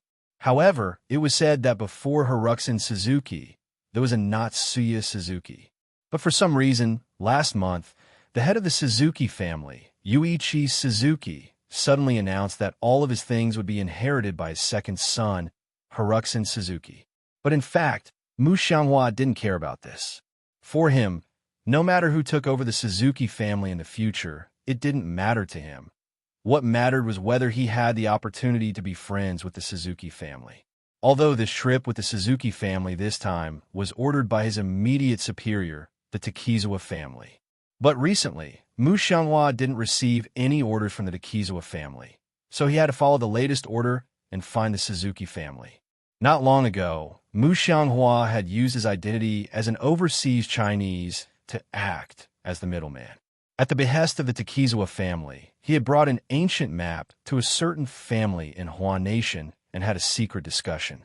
It was not until 1 or 2 days ago that the details of the cooperation were finalized. That was why he had accompanied the Suzuki family to Huan Nation on this flight. Don't do unnecessary things. We're not here for a vacation. Haruko Suzuki glanced at Mu Xianghua coldly. Okay, Master Chun Xian. The sharp gaze made Mu Xianghua feel like he was being stared at by a poisonous snake. He shrunk his neck subconsciously, only to feel that the air seemed to have suddenly become colder. As for Yuichi Suzuki, he didn't open his eyes from the beginning to the end. Along the way, the father and son of the Suzuki family didn't even speak a word, which gave Mu Xianghua an indescribable strange feeling. However, Mu Xianghua didn't know that the father and son of the Suzuki family did communicate with each other, but they had another way of communication that he didn't know. Let's call this method spiritual communication. Well, spiritual communication. Brother Lien Jun, why does this fat pig think that I'm interested in these vulgar women? Don't disturb me. I'm trying my best to adapt to this body. It's so troublesome. Why did I agree to let you choose Yuichi Suzuki? Isn't this something that can't be helped? Brother Lianjun, you see, although Yuichi Suzuki saved his life in the Takizawa family's villa, half of his body is paralyzed and can't move at all. And the Suzuki family still listens to Yuichi Suzuki. If you don't temporarily rely on him, then how can we use the power of the Suzuki family? If you didn't want to get the marquee bead and beg, I wouldn't have agreed to you. Relax a little. Just treat your current body as a transmigration. Besides, there's nothing bad about leaving that small island country temporarily. Brother Lien Jun, don't forget, what's the background of the other son of this body? However, as long as I can get the marquee bead in the mausoleum of Qin Shi Huang, then this old ancestor can fully recover, and at the same time heal the wound on your soul. So, this is a win-win situation, Brother Lien Jun. But I have a bad feeling. This year is the Penglai gathering that happens once every 10 years. And the place that the map points to is in the middle of Mount Tai. During the Penglai gathering, half of the Taoists and demons in Kelowna will gather. That's why we need the identities of Yuichi, Suzuki, and Haruxin Suzuki, right? Don't worry, under this old ancestor's ability, not many people can see through us. I hope so. That's right. It's this pair of brothers in distress. At this moment, the cabin door of the plane finally connected with the passage, and the passengers could officially leave. Haruko Suzuki stood up, straightened his clothes, and said with a smile, I haven't been back for a long time. This air is really nostalgic. In fact, this was the first time that Zhuifeng took a transportation tool called a bullet train, and Zhuifeng had to admit that this kind of machine made by humans was really a little terrifying. Wind-chasing Wolf knew that he couldn't run thousands of kilometers at such a high speed without stopping and even maintain a uniform speed. He was afraid that he would be so tired that he would lie on the ground before he could run half the distance at such a speed. Even so, Zhuifeng still yawned out of boredom. Brother Mo Xiaofei on the opposite seat was in high spirits and even muttered something. He said that if he had such an advanced tool, the transportation of the army wouldn't be so tedious, and the unification of the 6 countries would be a simple task. In short, in Zhuifeng's opinion, Brother Mo Xiaofei's illness was acting up again, and it wasn't mild. Brother Mo Xiaofei was sitting upright, looking at the instant noodles on the table. The smell of instant noodles was almost everywhere in this section of the carriage. What a convenient dry food. If I had such technology, I wouldn't have to worry about the food problem during the march. Compared to the advanced transportation technology, this food technology can be said to be superior. No, I can't keep my eyelids open. Zhuifeng propped his chin on his hand and looked at Brother Mo Xiaofei, yawning again. I've decided, after this trip is over, I will definitely pay a visit to this Master Kong and grasp this technique in my hands. Zhuifeng, Did you hear that? Master Kong. Who's that? It seems that we'll arrive at Mount Tai Railway Station at 6 a.m. tomorrow morning. So sleepy. Juefeng, brother Mo. I'm asking you, why don't you answer me? Mo Xiaofei's voice suddenly became gloomy and cold. But this couldn't drive away Juefeng's sleepiness. He yawned again, saying casually, I heard you, brother. But brother, you're so powerful. Why do you need the army? Mo Xiaofei said indifferently. Brother Juefeng, you're living in the modern era, so of course you don't know. Today I've done some research on the internet and found that many things of the past in the modern society have been hidden, not to mention monsters and mortals like you. Even martial artists have almost disappeared without a trace. And then, at that time, the world was in turmoil and there were constant man-made disasters. The 6 countries were unhindered, and the people had no way to make a living. Mo Xiaofei shook his head, not to mention the monster disaster and Dao disaster. Monster disaster? Dao disaster? There was a drought in the south, and thousands of miles of land were barren. The people were displaced, and countless people died of starvation. There was a flood dragon in the East Sea, and it often pounced on people who went out to the sea as food. Even in the imperial court, there were monsters disguised as ministers and nibbling away at the country. The monster race was scattered everywhere, and they liked to move around.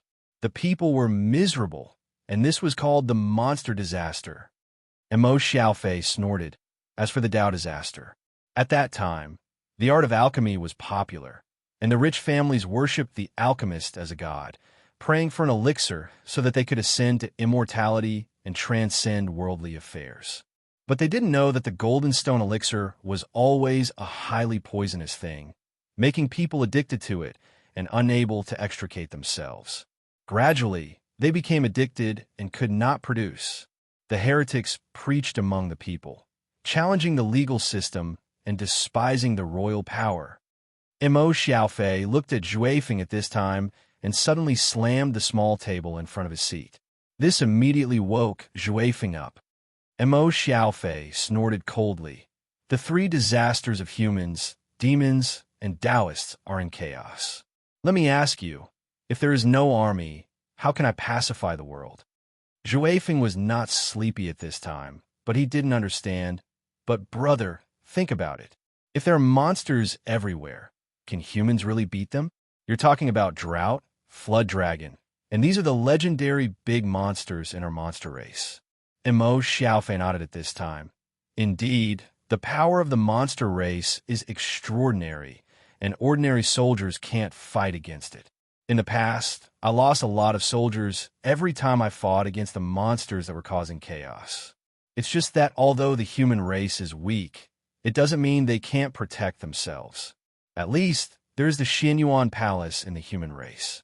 Although the monster race is rampant in the world, they don't dare to attack the Peak Country. Xianyuan Palace. I seem to have heard of it somewhere. Juefeng was stunned. Xianyuan Palace? Brother, where is it? Mo Xiaofei looked at Juefeng strangely. Why, as a monster, you don't know about the Xianyuan Palace. I seem to have heard of it somewhere. Juefeng shook his head, but I don't remember. He had been a vagrant since he was a child, living a precarious life.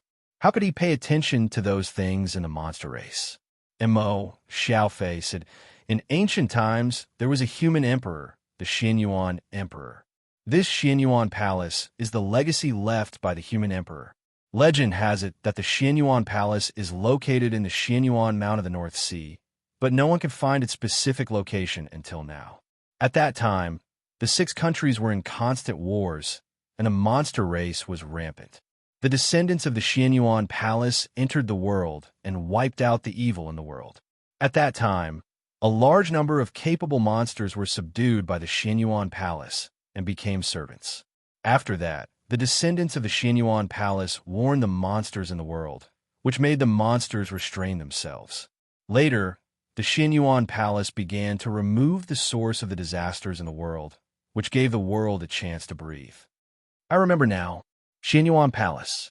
Isn't this the place where Sir Chi-Chi Kamaya and Sir Ghostchild came from? Ignoring Juefeng's wild thoughts, Mo Xiaofei said indifferently, The Emperor's martial arts I taught you. The fist technique of the Emperor, shocking the world fist, also came from the Xinyuan Palace. Legend has it that this martial art was created by the human Emperor Xinyuan Palace, which is why it has such incredible power. Why did the Xinyuan Palace impart such a powerful martial art to you? Zhou Feng asked in confusion. Mo Xiaofei said indifferently. The Xinyuan Palace only deals with disasters and monster disasters. As for man-made disasters, it doesn't care. It says that since the world belongs to the human race, the internal conflicts of the human race should naturally be resolved by the human race. This Emperor's martial arts was imparted to me, which means that I'm qualified to pacify the world. Wow, big brother, you're amazing. At this moment, Zhou Feng really admired him. Originally, he was a child who yearned for heroism very much. But big brother, Zhou Feng frowned at this moment and suddenly said, "By the way, is your instant noodles burnt?" While talking, Mo Xiaofei didn't uncover the instant noodles at all. Chapter 10:17. Long Shuo was sitting cross-legged with her eyes closed, in the posture of a child. This room was the most private place in one of Xinyuan Palace's villas in Mount Tai.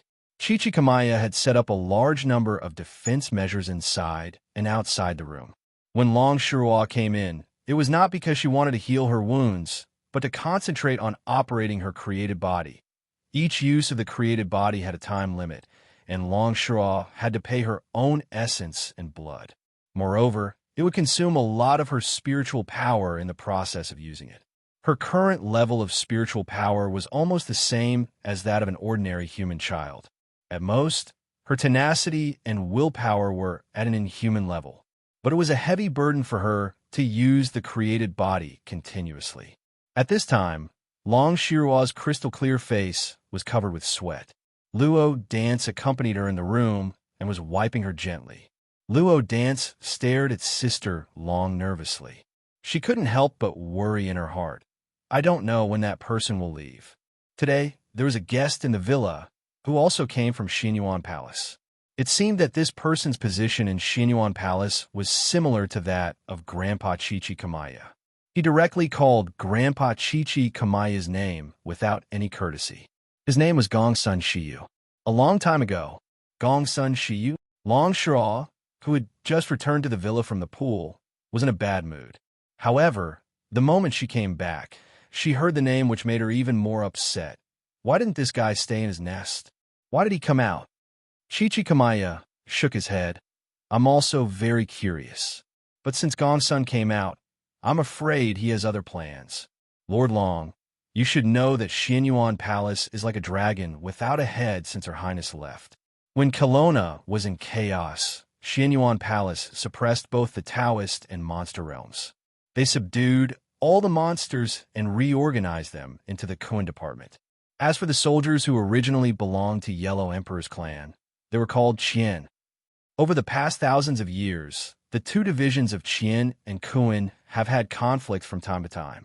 Long Shuo waved his hand in annoyance and said, I won't interfere in the affairs of the Xinyuan Palace. How you want to talk to Gongsun Shiyu is your own business. Chichikamaya knew that Long Shuo would definitely give such an answer. He could only say, but Gongsun Shiyu is here to visit you, Lord Long. If you don't meet him, I'm afraid it won't be good. But if Gongsun knows about your current situation, I'm afraid it will be even worse. After all, Gongsun Shiyu was a very talented and ambitious individual. All these years, the Qian tribe has been restraining themselves, and Gongsun Shiyu has also been restraining himself. You should know why. After all, before your highness, Xuanyuan's legitimate heir is you, Princess Shirua. This title has nothing to do with me for a long time. Don't mention it again. Long Shirua shook his head and sneered. Besides, do you think your status as a princess can suppress Gongsun Shiyu? He's not afraid of the so-called legitimate heir. He's only afraid of Shinryu's power. The Xinyuan Palace dominated both the Taoist and Yao realms, while Kelowna and Shinryu dominated the human realm. Chichikamaya sighed and said, Lord Long, please forgive me. I can't sleep or eat well without knowing Gongsun's intentions. All right. Long Shiraw didn't want to see Chi-Chi Kamaya in a difficult position. I'll go and prepare. I hope Gongsun Shiyu won't cause any trouble for me. Otherwise, I'll send him back. It was said that the Yellow Emperor was the son of Xiaodian and Fu Bao. His original surname was Gongsun, but he later changed his surname to Ji and was called Ji Xianyuan. He lived in Xianyuan Hill and was known as the Xianyuan clan. In the Xianyuan Palace, there were many people with the surname Gongsun. They were all descendants of the ancient Xianyuan clan. However, there was only one bloodline of the Yellow Emperor, so the Gongsun clan couldn't call themselves the Xianyuan clan. However, there were outstanding people in the Gongsun clan who inherited part of the Yellow Emperor's bloodline. They were like monsters. Gongsun Shiyu belonged to the younger generation of the Gongsun clan. Of course, the base age of such a young person was at least 100 years. Because of the ancient training method to break through the limits of mortals, the members of the Qian clan could easily live up to a few hundred years. Those who were successful in training could even live up to 1,000 years. Gongsun Shiyu should be 729 years old this year. However, his appearance was fixed the moment he broke through the limits. In terms of appearance, Gongsun Shiyu had delicate features, but he wasn't delicate. He had a unique charm. Based on appearance alone, this was the limit of what a human could achieve after a perfect genetic modification. Long Shiraw sat in front of the desk and looked at Gongsun Shiyu, who was respectfully standing in front of him with his hands behind his back, as well as an attendant behind him. This attendant seemed to be an outstanding talent in the Gongsun clan. Long Shiraw had gone back to the Xianyuan Palace when he was bored, so he had some impression of this guy, called Gongsun Jishui. His appearance is not bad. He can go out and be a star or something. At least he won't starve to death. The true dragon's enormous aura filled the study at all times. This aura made all Kelowna citizens feel fear from the depths of their souls. Chi-Chi Kamaya couldn't relax in the study. Lord Long is still as humorous as ever. Gongsun Shiyu smiled. If Shiyu really becomes a star, I'm afraid he'll be cursed by his clansmen. Long Shiraw said indifferently, then you can go out as a group. You Gongsun clan members are all good-looking anyway. If everyone is the same, there won't be any cursing. This was completely bullsh ting. Gongsun Shiyu sighed and said seriously, Lord Long, Shiyu left the palace because I have something to do. I hope you can understand, Lord Long. Is it very important? Long Shiraw said indifferently. If it's not important, then don't say it. Mount Tai is in a mess right now. I don't have time to care about the Gongsun clan. Gongsun Shiyu said calmly. Princess Shou, do you also think the succession of the Xianyuan Palace is a small matter? Long Shiraw narrowed her eyes. Gongsun Shiyu met her gaze without fear. A vast aura flowed around Gongsun Shiyu's body. This was the power of the Yellow Emperor. Gongsun Shiyu was one of those freaks who inherited the power of the Yellow Emperor, even though he was from a branch family. This guy could barely use the Xianyuan sort of Kelowna. Tell me, what is it? Long Shiraw heaved a sigh of relief. Gongsun Shiyu said, Earlier, I wasn't in a good mood, so I sensed the movement of the Xianyuan sword. Lord Long, has the Xianyuan sword been used before? Was it you or Princess Zijuan? Xianyuan sword? Long Shiraw paused. Gongsun Shiyu was probably talking about the incident when Xiang Lu stole the spirit vein. During that incident, Su Zijuan impulsively activated the divine sword Xianyuan. Gongsun Shiyu was one of the people who could use the divine sword Xianyuan, so it wasn't strange that he sensed it. I used it. Is there a problem? Long Shiraw said casually, or I can't use it. Lord Long, you used the Xianyuan sword. I'm afraid it's not a small matter. Gongsun Shiyu hurriedly said, Do we need to use the warriors of the Qian clan? I just used it to wipe the dust. Why do you have so many problems? Long Shiraw snorted. I can use it as a drying rack. Okay, it's okay. You can go back. I'm fine. Don't worry. Gongsun Shiyu looked at Long Shiraw silently for a while, then said, Princess Shiraw, can you tell me where Princess Zijuan is? The Xianyuan Palace can't be without a leader. This time, felicitous reign left the palace under the orders of the elders. Everyone in our clan hopes that Princess Zijuan can return to the throne as soon as possible. Huh? What does it have to do with me if you can't find her? Long Shirua snorted. You're useless if your fiancé leaves. Don't blame me. I don't do arranged marriages here. Lord Long, Master Siyu is only doing this for the Xinyuan Palace. But at this moment, Gongsun Jishui, who was standing behind Gongsun Siyu, took a step forward and said in a tone that was neither servile nor overbearing, Young Master Siyu is definitely not a useless person. He is the most outstanding successor of the Gongsun clan in thousands of years. Huh. A dragon's roar could be heard in the room. It sounded like a dragon's roar that came from the bottom of his heart. The room was small, but at that moment, it felt infinite. Above his head, there was a huge golden dragon circling around, looking down. Shinryu, the totem of Huaxia's people, the golden dragon. The trembling in his heart made Gongsun Shishui's throat shake. A drop of cold sweat rolled down his forehead. Lord Long, please calm down. Gongsun Shiyu quickly got down on one knee and lowered his head. Shishu doesn't know etiquette. I will teach him a lesson when we return. I hope Lord Long can forgive Shishui's rudeness. If there's nothing else, go back. Don't get in my way, Long Shirua said indifferently. Then, he stood up and walked out of the study. After Long Shirua left, Gongsun Shishui's legs went soft and he sat down on the ground. This is Shinryu's ha-ha, Gongsun, don't mind it. Chi-Chi Kamaya walked over with a smile. Lord Long's temperament has always been like this. You didn't get scared, did you? Old turtle, you must be joking. Gongsun Shiyu stood up and said indifferently, How would I dare to disrespect Lord Long? I respect him from the bottom of my heart. I know you're anxious to find Princess Zijuan. Chi-Chi Kamaya said with a smile, I'm the same as you. I'm very anxious. It's just that Princess Zijuan's whereabouts are a mystery. This old one is very troubled. How about this? Once there's news about Princess Zijuan, I'll inform you immediately. How about it? Then I'll have to trouble Old Turtle. Gongsun Shiyu nodded. However, I don't plan on going back for now. It's rare for me to leave the palace. I want to take a good look around.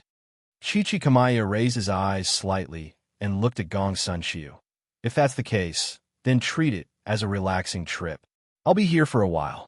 If there's anything you need, don't hesitate to look for me. Gongsun Shiyu smiled. If there's a need, I'll naturally trouble Old Turtle. However, Old Turtle, don't worry. The Qin tribe has some properties nearby. I can take care of myself. Ha ha. As for Lord Long, I'll have to trouble Old Turtle to take care of him. Gongsun Shiyu clasped his hands and bowed to Chi-Chi Kamaya. Then I'll take my leave. Gue Chini also saluted back silently at this moment. After Gongsun Shiyu turned around, he bent down and helped Gongsun Shishui up. Only then did he leave calmly. Chi-Chi Kamaya shook his head and sat on the sofa in the study. He made tea and drank it. Not long after, Ghost Child came back and said that Gongsun Shiyu and Gongsun Shishui had left the villa. Chi-Chi Kamaya suddenly said, Actually, Gongsun Shiyu is not bad. He's barely worthy of Princess Zijuan. It's a pity. Also, this descendant of the Xinyuan royal family always has a regrettable personality. Sigh. Master Turtle, Lord Long hasn't gone far, Ghost Child suddenly said. Chi-Chi Kamaya's hand trembled. He hurriedly glanced at the door of the study. Seeing that it was completely closed, he let out a sigh of relief. Then, he glared at Ghost Child. Ghost Child's lips curled up in a playful smile. You're always learning bad things. Chi-Chi Kamaya rolled his eyes. Then, he said seriously, but this time, Gongsun Shishui didn't leave the palace because of Princess Zijuan. The princess has left the palace for so many years. If she wanted to come out, she would have come out long ago. Then I'll send a few brothers to follow Gongsun Shiyu. Ghost Child said directly. Chi-Chi Kamaya said, There are too many people with superpowers in the Gongsun family. Gongsun Shishui looked weak just now, but in terms of strength, he's not to be underestimated. Now, we need you to go personally. Got it. I'll do it right away. Ghost Child nodded. Chi-Chi Kamaya also nodded. But when Ghost Child was about to leave, he suddenly shouted and asked abruptly, Did you finish the photo I asked you to make last time? Ghost Child said expressionlessly. I'll do it this time. After leaving Chi-Chi Kamaya's villa, Gongsun Shiyu quickly got into a black business class car. When the car was completely out of the residential area, Gongsun Shishui suddenly spat out a mouthful of blood. Gongsun Shiyu said indifferently, How is it? Gongsun Shishui wiped the blood on the corner of his mouth. His face looked a bit pale, but his voice was quite stable. He said indifferently, As expected of the power of Shinryu.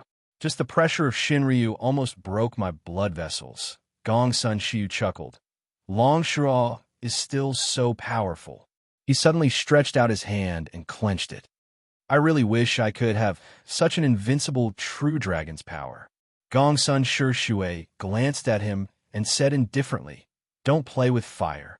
Also, I've already used my X-ray vision on Chi-Chi Kamaya's villa, and there's nothing suspicious.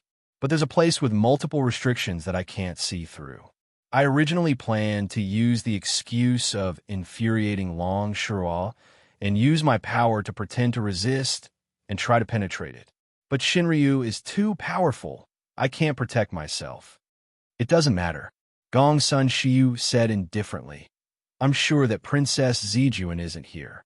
As long as she's not here, it won't affect me. The car suddenly became silent. After a while, Gongsun Shishui asked, Where are we going now?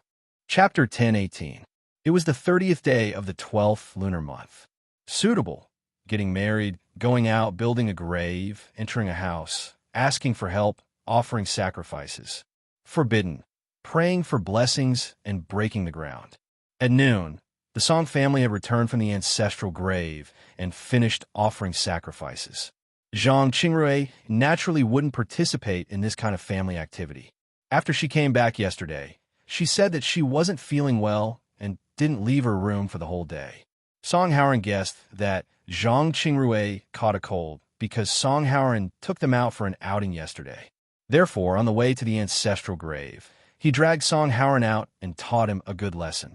Luochio had never seen Song Tianyu really teach Song Haoran a lesson, so he didn't know how Song Tianyu taught this young master of the Song family. But on the way here, he saw it.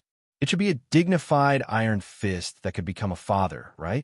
According to Uncle Wu, the master wouldn't teach the young master a lesson in front of outsiders because he was afraid that it would make people think that the young master was incompetent, especially in front of the villagers. But in fact, the master still liked this way of teaching in private. Uncle Wu was a very good talker. At least Luochio understood what he meant. Because it was the afternoon of the last day of the lunar calendar. When they came back, his father rolled up his sleeves and said that he would personally cook a table full of dishes. Many times, Luochio actually felt that Song Tianyu was no different from ordinary retired old people who were so bored that they could only play chess with others in the park to pass the time. But he was also the founder of the Song family's empire. Maybe for Song Tianyu, such a relaxing day was precious. I'll go and help. Luochio smiled and made a request that made Song Tianyu very happy. As for Song Haoran, he hid in his room after coming back, which seemed a little mysterious. Of course, he had always been a bit mysterious, and the people of the Song family were already used to it. Or rather, it would be abnormal if the young master became normal. However, Miss Ing, who was supposed to be the most normal person in the Song family, seemed to be a little silent today. Even her behavior was a little strange. For example, the bodyguards accompanying her on this trip found Miss Song Ing sneaking around in front of Miss Zhang's room for some reason. Of course, it didn't matter how strange the master's affairs were, so the smart bodyguards didn't go forward to ask or discuss. Instead, they quietly flew out a small stone and knocked on the windowsill of Miss Zhang's room. Then, they directly turned around and left, hiding their fame. The Song family's ancestral home was a rather old-fashioned building. The windowsill opened from the bottom up and was supported by wooden strips. When Zhang Qingrui opened the window and saw Song Ing at the door, Miss Song Ing also saw her. Zhang Qingrui paused for a moment, then felt her face heating up. Song Ing hesitated for a moment, then nodded and said hi. Song Ing was holding something in her hands. What's the matter, Miss Song Ing? Zhang Qingrui was a well-educated person after all. She forced herself to hold back the uncomfortable feeling in her heart and asked first. Song Ing hurriedly said, I heard from Uncle Wu that you didn't go out the whole morning. He said you didn't feel well, right? Song Ing walked to the windowsill, and there was a window between them. Just a little dizzy. Zhang Qingrui said softly. Song Ing said, here are some medicines. You can take them first. Don't worry, the medicines here are developed by the pharmaceutical factory under my family. I'm sure they're safe. I've taken them many times. Medicines? Zhang Qingrui gave a start. Song Ing said some antibiotics. According to the person who developed it, it can increase the body's immune system and kill a lot of useless bacteria in the body. Didn't I eat something strange yesterday? I thought that although I didn't feel anything wrong, I should be more careful. In addition, for the sake of insurance, I think we should do a comprehensive examination first. After all, we don't know if there are any sequelae. You didn't tell anyone? Zhang Qingrui suddenly asked after a moment of silence. Song Ing shook her head. Zhang Qingrui agreed. Then, when should we do the examination? There seems to be a women's hospital nearby. I just checked it on the internet. Song Ing took out her mobile phone and showed the information to Zhang Qingrui. Zhang Qingrui couldn't help frowning after a glance at the introduction. Is there a problem? Song Ing asked in surprise. Zhang Qingrui shook her head. Well, I don't care about the hospital in Putian. After all, it's just a checkup. But why is it a women's hospital? I think there are more female doctors. Song Ing said casually, I don't like male doctors. Zhang Qingrui looked at Song Ing strangely, and at the same time, she was a little flustered. Seeing her expression, Song Ing gave a start and then said quickly, It's not what you think. I'm normal. I didn't say it's abnormal. Zhang Qingrui said in a low voice, Didn't you say it's very common abroad? I just said it casually. At that time, Song Ing blushed and murmured, After all, it was so embarrassing at that time. Shouldn't I say something, haha? Zhang Qingrui covered her mouth and chuckled. As Song Ing watched, she began to laugh as well. At this time, the atmosphere had become much better, and the awkwardness from the beginning was no longer there. Maybe women were really magical creatures. Both of them suddenly had such a feeling. What's the good news? In the laughter, such a question came, but it didn't make them feel abrupt. It was a very comfortable interruption. Well, interruption of words. Song Ing and Zhang Qingrui looked over at the same time and saw Luoqiu. At this moment, Luoqiu was holding a basket in his hand. There were many plants in the basket. It seemed to be some kind of wild vegetables. Both of them live a life of luxury. Although Song Ing had undergone wilderness survival training, she could not be said to be well-versed in everything, so she could not recognize what was in the basket. Of course, this wasn't the most important thing. The most important thing was that Luoqiu appeared here. Why are you here? Both of them asked at the same time. I picked some wild vegetables for the old man, so we can make some cold dishes at night. Luoqiu blinked and then smiled. You seem to have a good relationship. Friendship, Song Ing said coldly. Zhang Qingrui nodded slightly at this time. Luoqiu was surprised. I know about friendship, but you don't have to emphasize it. Friendship, Song Ing emphasized again suddenly.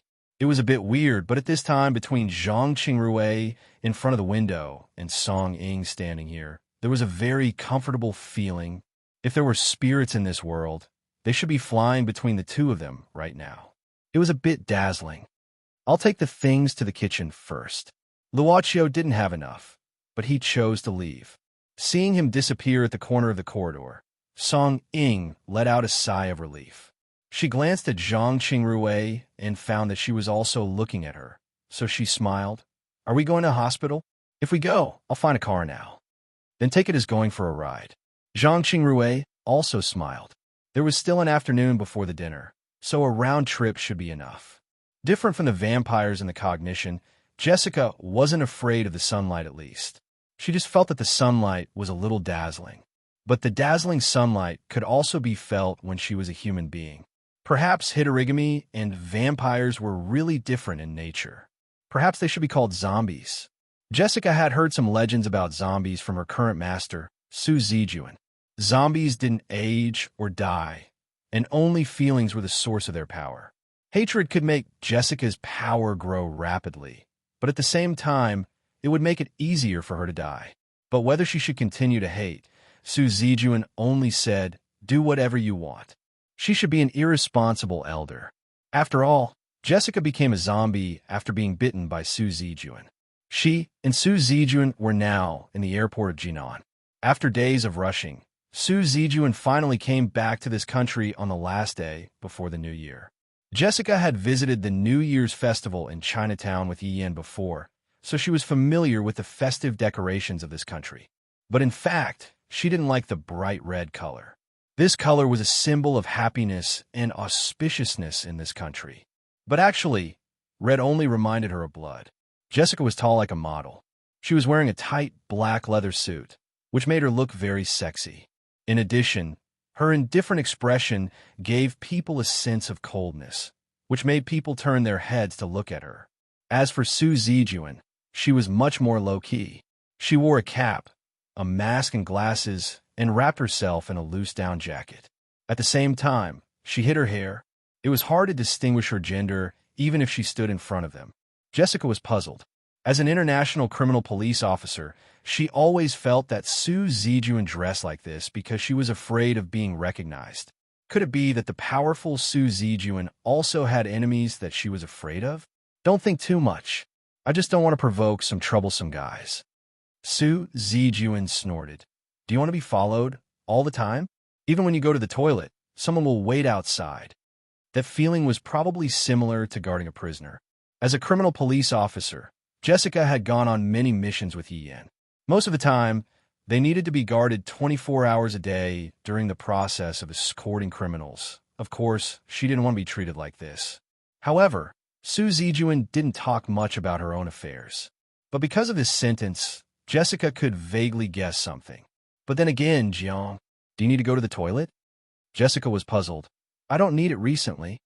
But at this moment, Su Zijuan suddenly lowered her cap, saying in a low voice, "Follow me. Also, use the breathing method that I taught you to make your heart beat. It's easy to be recognized if you don't breathe or have a heartbeat." Jessica gave a start and frowned subconsciously. Then, she looked around. She didn't see anything, but vaguely felt that there seemed to be someone's eyes moving back and forth. This wasn't a special superpower, but an instinctive intuition that she had developed as a criminal police officer for many years. Su Zijuan and Jessica quickly blended into the crowd and left the airport. After that, they got into a taxi that they had called using a taxi app. After getting on the taxi, Su Zijuan patted the driver's shoulder directly. Then, the driver lost his aura and drove away with a blank look like a toy puppet. Su Zijuan took off her cap and mask. Seeing this, Jessica knew that they should be out of the dark surveillance. She lowered her voice and asked, "What kind of people are they?" "People? I'm afraid there's more than that." Su Zijuan twirled her hair with her fingers. There are at least 3 different groups of people in the airport. Some are from the Tao world, and some are from the demon world. Besides, there are also people from a department of the country. Tao demon. These were the knowledge that Su Zijuan briefly explained to Jessica on the way. "They all came for you?" Jessica asked in surprise. Su Zijuan shook her head. "I don't think so. Maybe they're here to guard, just like the security guards in the airport. But this kind of defense seems a bit strict. Something might have happened in Mount Tai. Otherwise, the range of defense wouldn't have extended to the airport." Jessica nodded and said, "Since they're not here for you, it's a good thing." Su Zijuan said coldly, "If they're here for me, it's a good thing. If it's someone else, it'll be worse."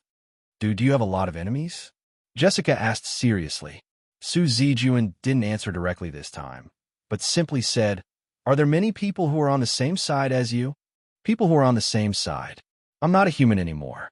Jessica looked out of the window. The blue sky was filled with white clouds, but the cold wind was biting cold. She wondered if Ian was also looking at the same sky. She thought. The black MPV stopped in front of a secluded tea house. Although it was the eve of Chinese New Year's Eve, the tea house was still open. After getting off the car, Gongsun Shiyu ordered Gongsun Shishui to wait outside the door. Gongsun Shiyu walked all the way. After a while, he walked through the lobby of the tea house and entered the interior. Finally, He came to a pavilion built in the middle of a pool. At this moment, someone was playing the guqin in the pavilion.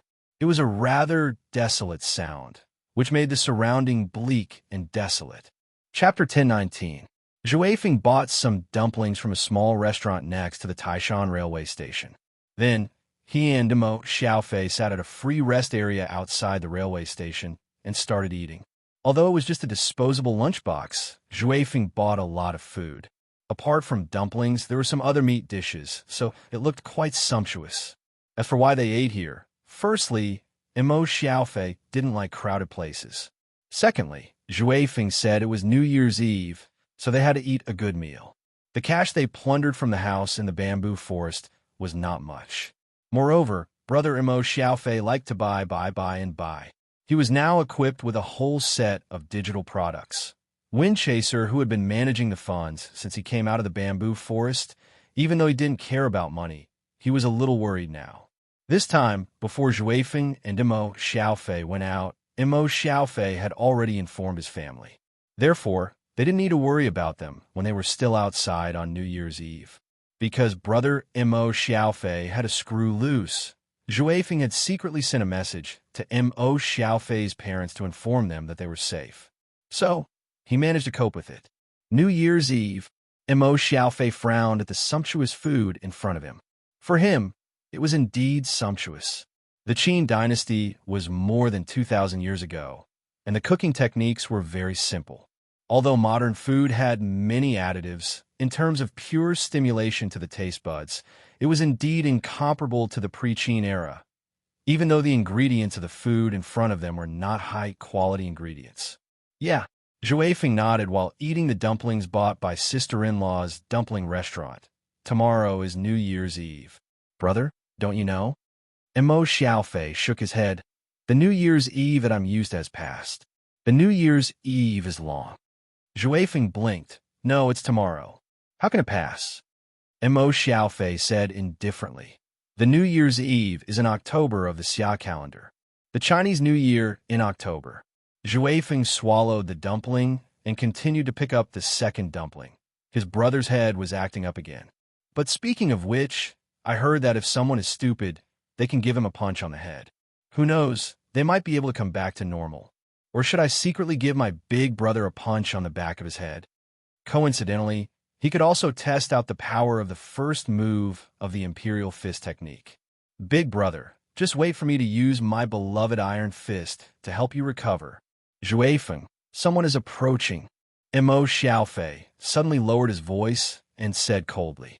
This made Zhou Feng almost choke. He quickly gulped down a mouthful of coke, patted his chest, and then hurriedly became alert. Behind him, there were two men in black suits. One was thin, while the other was tall and sturdy, with a face full of beard. As for this bearded man, he gave Zhou Feng a familiar feeling. In addition, Zhou Feng also felt a trace of Yao Qi from him. Was this man also a Yao Qi? The thin man put his hand on Zhou Feng's shoulder and said directly, You, come to me to register. Windchaser frowned and subconsciously looked at Emo Xiaofei, only to see big brother Emo Xiao nodding calmly at this moment. The place was a quiet alley outside the Taishan railway station. Zhou Feng was still holding the food box, eating dumplings. Emo Xiaofei was standing with his hands behind his back, with an extraordinary bearing. This extraordinary bearing was not what Zhou Feng thought, but was felt by the two men in black in front of him. The two men in black looked at each other. The skinny man took out a small black book and said slowly, My name is Yun Hui. I'm a member of the Special Administrative Bureau's Investigation Department. This is my identification, and this is my colleague, Old Wolf. Emo Xiaofei glanced at the ID Yun Hui took out casually, then said indifferently, What's the matter? You're quite arrogant. Old Wolf sneered at this time and took a step forward. There was a sense of oppression from his body. However, this kind of oppression didn't make Windchaser, who was eating dumplings, feel abnormal. Even Emo Xiaofei, who he thought was just an ordinary person, didn't move at all. Old Wolf seemed to be increasing the pressure it was exerting, but Yun Hui reached out and stopped it. Old Wolf had no choice but to stop. Yun Hui smiled. It's like this. Taishan is currently under special management. All the Yaoqi and Inhuman who enter Taishan need to be registered and recorded. But, as he spoke, Yin took out a box in his hand. The box projected a small screen. On the screen, there was an interface that looked like an identity information. However, the interface was gray and there were many question marks. You don't seem to be on our registration list. In fact, we do a census every year. But why is this Mr. not in our database? Widowed me? Mo Xiaofei frowned at this moment. Yin Hui nodded. That's right, it's you, mister. But Mr. Zhuifeng beside you is in our database. Take a look.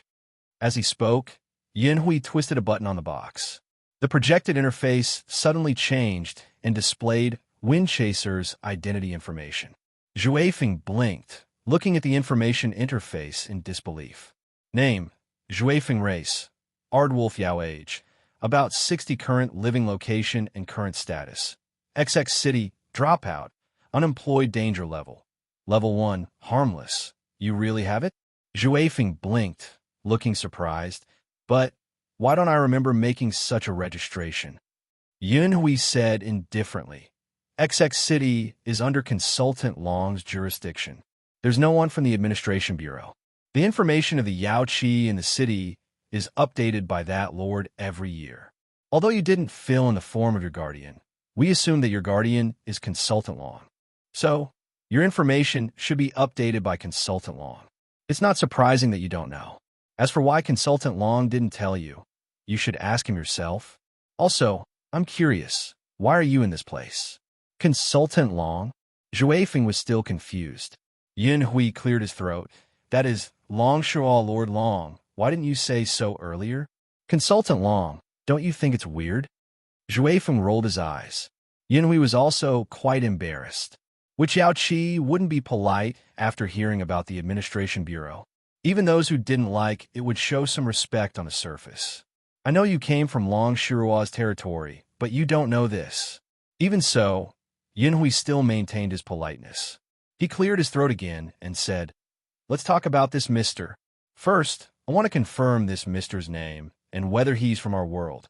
Mr. Zhuifeng, you should know that the country doesn't allow ordinary people to know about our existence. If this mister is an ordinary person, we can only do some research. What? You want to know my big brother?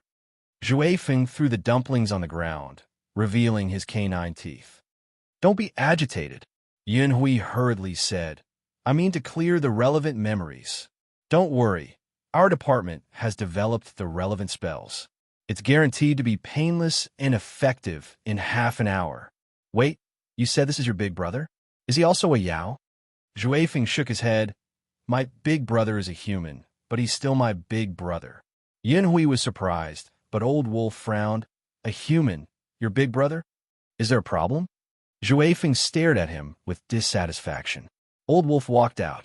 Yin Hui wanted to stop him, but Old Wolf waved his hand. Yin Huizi, do you know why your performance can't go up? It's because you're so wishy-washy and not straightforward at all. Didn't your mother teach you that if you meet a disobedient child, just beat him up until he's obedient? Yin Hui opened his mouth, but he couldn't stop Old Wolf. In fact, in the Administration Bureau, this Old Wolf had stayed on for several times, and he was just a newcomer this year. Old Wolf, don't be impulsive. This is Consultant Long's territory after all. So what if he's a consultant? You didn't manage the demons in your territory well, so you don't need to follow the rules? Old Wolf snorted and walked directly to Mo Xiaofei and Zhuifeng. Old Wolf just glanced at Zhuifeng casually. He felt that this human had an extraordinary temperament, but he didn't care too much about him. Instead, he stared condescendingly at Zhuifeng and sneered, Hey, little brat, you're also from the Wolf clan, right? But I don't know why, but when I first saw you, I didn't like it. Zhuifeng had been following Mo Xiaofei, the good student, recently, so his character had been restrained a lot. But before that, strictly speaking, Zhuifeng came from a bad background. Now that he heard Old Wolf's words, how could he bear it? Zhuifeng directly raised his third finger at Old Wolf. Disobedient guys need to be disciplined. Old Wolf snorted at this time. Little brat, let me teach you how to respect the seniors who are stronger than you. After saying that, Old Wolf directly raised his fist. On his fist, demonic power was entwined, and a stream of air directly spiraled around Old Wolf's fist, causing a stream of air to suddenly blow up in the alley. Supernatural power, King Kong. At this time, the fist directly hit Zhui Feng's cheek. Only a loud bang was heard, but Old Wolf's face changed slightly. This punch didn't send this arrogant little brat flying as he expected. Zhui Feng was motionless at this time. He took Old Wolf's fist without even twisting his neck. "TSK, I thought you were very powerful." Zhui Feng sneered at this time. "This fist is so soft, far worse than Brother Xiaoxing's fist. You're so stubborn. I hope your body is as tough as mine." Old Wolf withdrew his fist at this time, but it was not to stop, but to hit a stronger fist. Old Wolf attacked, this time with both fists. Only a continuous banging sound was heard, but in the blink of an eye, Old Wolf's fist had hit Zhui Feng's body no less than 34 times. In fact, the Old Wolf's face was already showing some of the characteristics of the monster race. The Old Wolf was getting serious. At least Yun Hui saw quite clearly that Old Wolf's attack was not 100%, but at least 70% to 80% of his ability. What is this little demon called Wind Chaser? Yun Hui stared intently at the information in the database. Is this really harmless? After a long while, Old Wolf stopped, gasping for breath. In the end, he didn't hold back at all, but he still couldn't touch the kid. The kid's body was as hard as an alloy. No, even an alloy couldn't compare to it. Are you a freak? How did your parents give birth to you? Old Wolf frowned. Big brother, can I hit people? Zhui Feng lowered his head and suddenly asked in a low voice. And Mo Xiaofei, who had been silent and seemed to be thinking about something, glanced at Zhui Feng in surprise, then nodded and said, "Follow your heart. The fifth skill I taught you is to follow your heart. If you have any concerns, you won't be able to exert its power." "I understand." Zhui Feng took a deep breath, slowly raised his head, glanced at Old Wolf expressionlessly, and raised his fist at the same time. At this moment, a majestic demon power burst out from Zhui Feng's body. Behind Zhui Feng, the substantial demon power condensed into a huge shadow. The moment the shadow appeared, Old Wolf only felt the demon power in his body go berserk, as if it was out of his control. A tremor from the bottom of his heart made him lose his strength. He had an impulse to kneel. Old Wolf suddenly understood why he felt so uncomfortable when he saw this kid for the first time. It was because he was afraid of something, afraid of this kid, but he didn't want to admit it. "Don't talk about my parents. Bastard." When the fist struck out, there was no whistling sound because the whistling sound came from the huge shadow behind Wind Chaser. Like a divine wolf, it howled to the sky. The moment the huge wolf shadow appeared, Mo Xiaofei's eyebrows twitched slightly. The emergence of this shadow actually shook his emperor's will. Old Wolf couldn't block this punch. His body couldn't move at all at this moment. Old Wolf instinctively felt that he couldn't block this punch, as if he saw death. Bang! Old Wolf subconsciously closed his eyes at this moment. But to his surprise, he didn't feel any pain. He opened his eyes, only to see Yun Hui standing in front of him. At the same time, a light wave covered Yun Hui and himself. The light wave turned into a shield, which was now full of cracks, and completely shattered in the next moment. At this moment, something cracked and fell from Yun Hui's hand. Old Wolf glanced at it. It was a palm-sized 8 trigrams mirror. This was a treasure given to him by Yun Hui's master. It was said that it was the best magic treasure refined by the 100 Tribulations Taoist, who lived the longest in the cultivation world. Chapter 10:20. The moment the magic treasure given by the sect broke, Yun Hui felt a heart-wrenching pain. But the current situation didn't allow Yun Hui to continue feeling heartache, because Zhui Feng had already raised his fist for the second time. Such a powerful attack, yet he could make the second one without saying anything, and it seemed like he didn't even need to shake it forward. What kind of monster was he? In fact, Yun Hui didn't have much time to think, because after Zhui Feng's second punch, Yun Hui had completely lost his consciousness. The second punch didn't directly hit Yun Hui or Old Wolf. It was just a punch through the air. However, The vibrations and pressure in the air instantly knocked them unconscious. Zhui Feng exhaled slowly, maintaining his punching posture, but the shadow behind him dispersed little by little. "Why did you stop?" Mo Xiaofei asked Zhui Feng curiously. Zhui Feng scratched his head irritably. "I just don't like this kind of face, but it's not to the extent that I have to kill him. Besides, I don't want to bring trouble to everyone. Also, Big Brother wouldn't want to see me kill people. I hope you have good luck. If not, I hope you learn to be merciful in your misfortune. I hope you are loved by many people. If not, I hope you learn to be tolerant in your loneliness. I hope you grow up slowly." When the killing intent surged, Zhui Feng didn't know why, but a low voice suddenly emerged from the bottom of his heart. That voice seemed to contain even his soul and instantly erased the anger in his heart. "Really?" Mo Xiaofei nodded, but didn't say anything. He just felt that this little demon who seemed to know nothing and was full of wildness had some incredible gentleness. "Big Brother, what are you doing?" Mo Xiaofei didn't speak, but it didn't mean that he didn't take action. At this moment, he directly bent down, picked up the box that Yin Hui took out, and fiddled with it. "Fingerprint unlock." Mo Xiaofei frowned, and finally picked up Yin Hui's palm, pressing it on a position of the box. After that, the box projected an information interface. "Big Brother." Zhui Feng walked up to him. Mo Xiaofei said indifferently, "No matter what, we need to know the attitude of the country towards demons and Taoists in this era. However, since these two fellows already know of this monarch's existence, even though this monarch's identity has not been exposed, however." Mo Xiaofei suddenly glanced at Zhui Feng. Seeing that Zhui Feng was looking at him in confusion, he pondered for a while and said, "Minister Zhui Feng, can you find some rope?" "Huh?"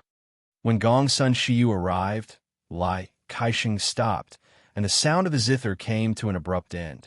Gong Sun Shiyu glanced at Lai Caixing's hands. They were white and flawless, like the hands of a newborn baby. They were extremely beautiful. "Why don't you finish playing Snow and Spring?" Lai Caixing's hands were still on the strings. He raised his head and looked at Gong Sun Shiyu, smiling faintly. "Winter is still here. The snow is not gone. How can there be spring?" Gong Sun Shiyu sat down and asked for Lai Caixing's zither. He placed it in front of him and continued playing the unfinished song. However, when Gong Sun Shiyu was about to play the last part, the strings of the zither suddenly broke. His hand stopped there, and he couldn't help but frown. A broken string was a very unlucky thing for the player. Lai Kaixing said slowly, "I said, the snow is not gone. How can there be spring? Some things can't be forced." Gong Sun Shiyu chuckled. "As the future 72nd generation of Tianxin, don't you think it's a bit ironic for you to say that?" Lai Kaishang began to boil the tea carefully, while Gong Sun Shiyu waited quietly. The two of them boiled the tea and drank it. Suddenly, some light snow floated in from outside the pavilion. Lai Kaixing said, "Help me retrieve something." "Retrieve?" Gong Sun Shiyu looked at the gray-haired man in surprise. If he said that he was retrieving something, did that mean that it was something that belonged to Lai Kaixing and had been stolen or loaned out, but couldn't be returned? "It's something that needs to be used during the final sacrifice of the conference." Lai Kaisheng said slowly, "A few days ago, a friend gave it to me, but it was stolen midway. I would like to meet the person who stole something from you." Gong Sun Shiyu smiled. Lai Kaixing took out a piece of paper and handed it to Gong Sun Shiyu.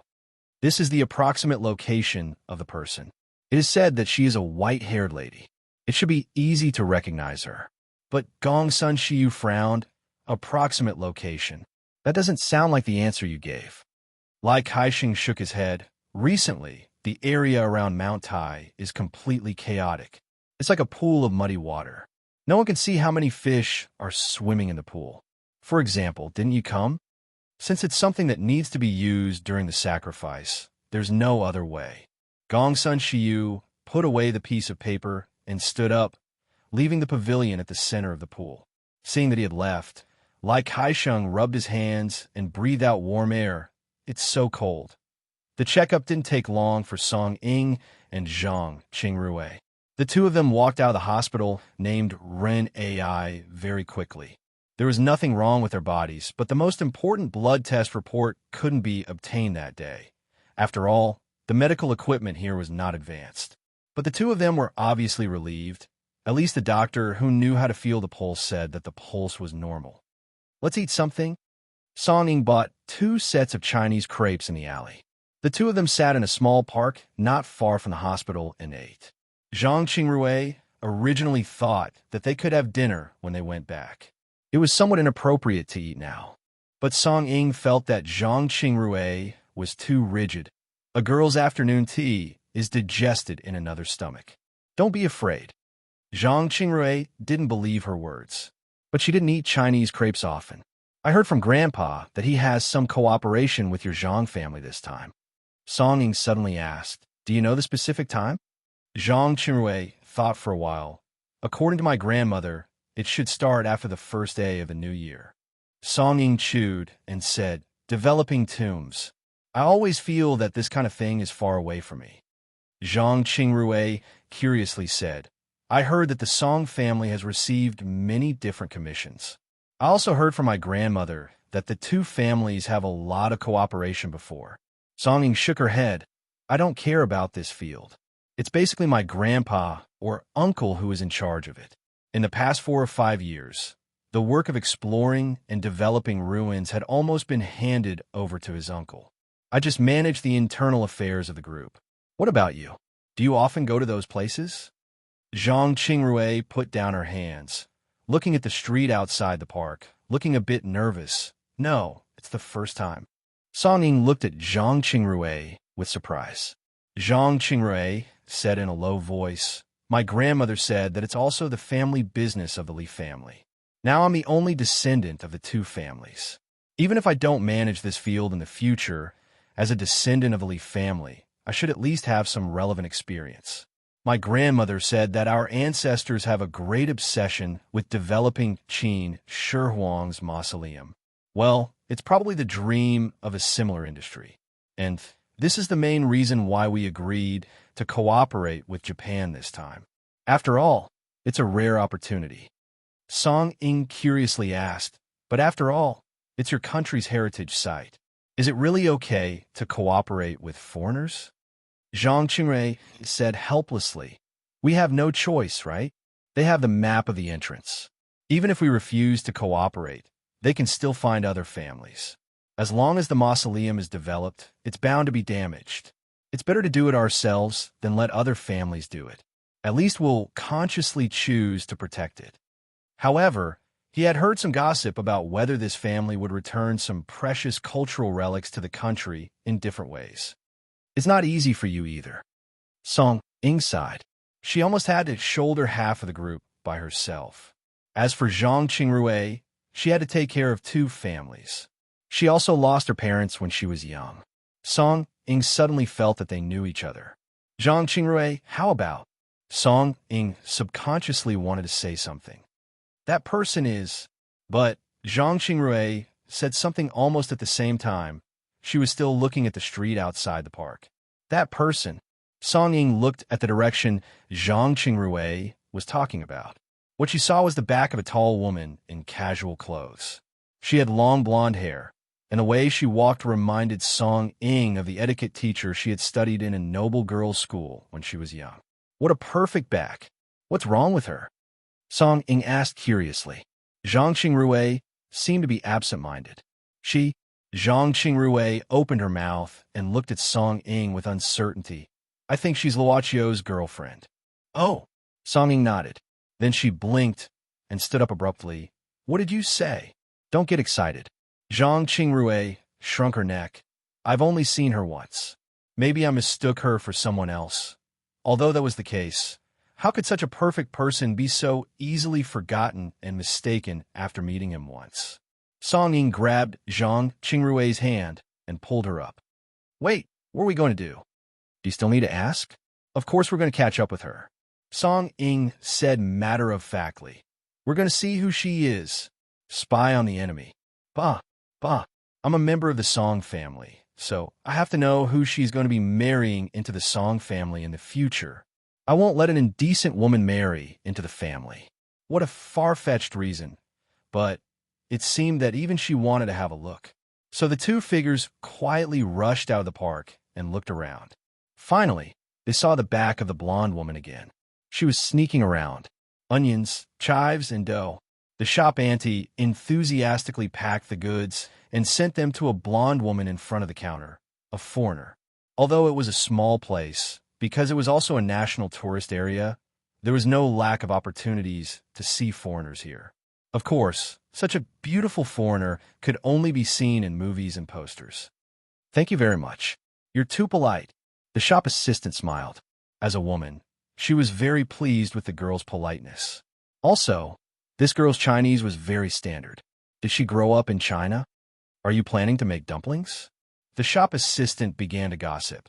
After all, there were few opportunities to talk with foreigners, and such a beautiful woman, she could boast for 3 days. "Yes, I'm going to try." "You've never done it before?" The shop assistant asked curiously. The blonde woman smiled. "I know how to do it, but I don't do it often. It should be my first time doing it officially." The shop assistant suddenly narrowed her eyes, revealing an ambiguous smile. "Are you making it for your boyfriend?" The blonde girl smiled. "Why do you say so?"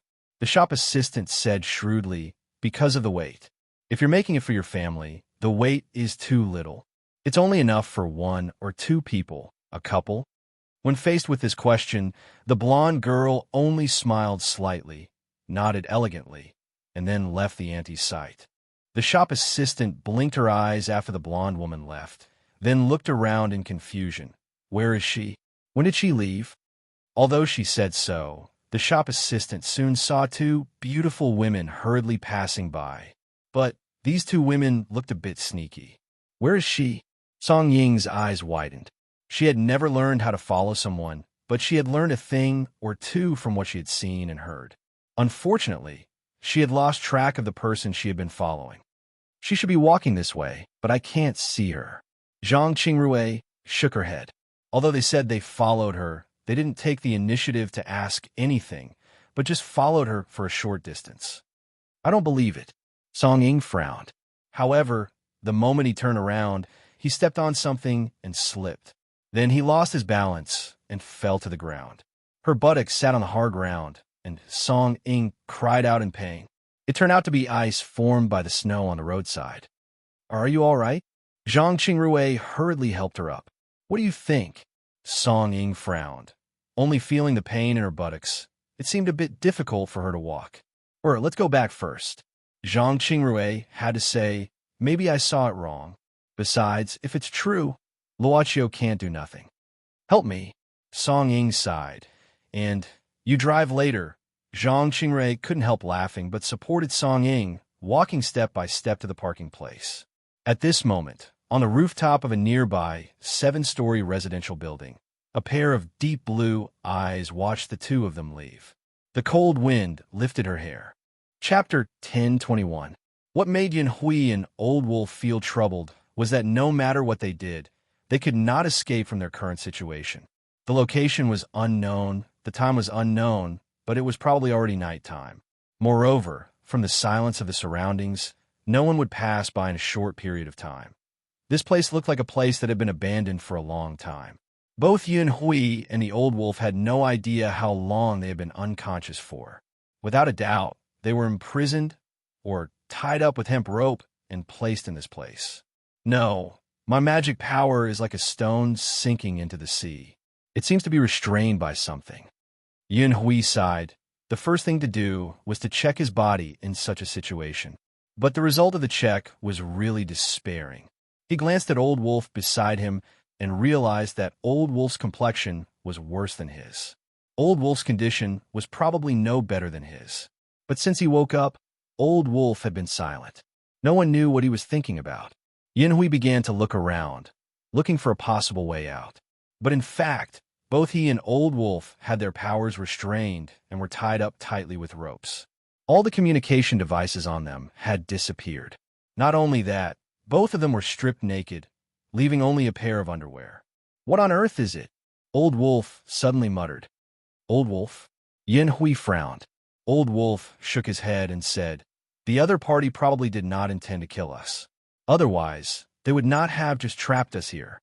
Yin Hui nodded. They probably did not want to expose their whereabouts. After all of his and Old Wolf's means of communication had been taken away, and it was not difficult to deduce that they were simply trapped in this place. Could it be related to the missing persons case in the Demon Association? Yin Hui frowned. In fact, ever since he and Old Wolf discovered that a member of the White Tiger clan had been killed, there had been more missing persons cases in the two major associations in Mount Tai in less than 24 hours. If we can't escape, I'm afraid we will be on the missing persons list, right? The Old Wolf laughed at himself. I was actually defeated by a 60-year-old little demon. It seems that I've really fallen to the bottom of the pit. Yin Hui opened his mouth. He had secretly read some of Old Wolf's information. It seemed that the Old Wolf, who was still in the Greedy Wolf clan before he served, was once the bravest in the clan. Generally speaking, although the demon race would send out qualified people to serve, they would usually not send out the pillars of the clan. At the very least, he's still alive. Also, if we don't return to the team, the agency will realize something. Yin Hui comforted him. No matter what, let's fill our stomachs first. Yin Hui looked at the bag on the ground.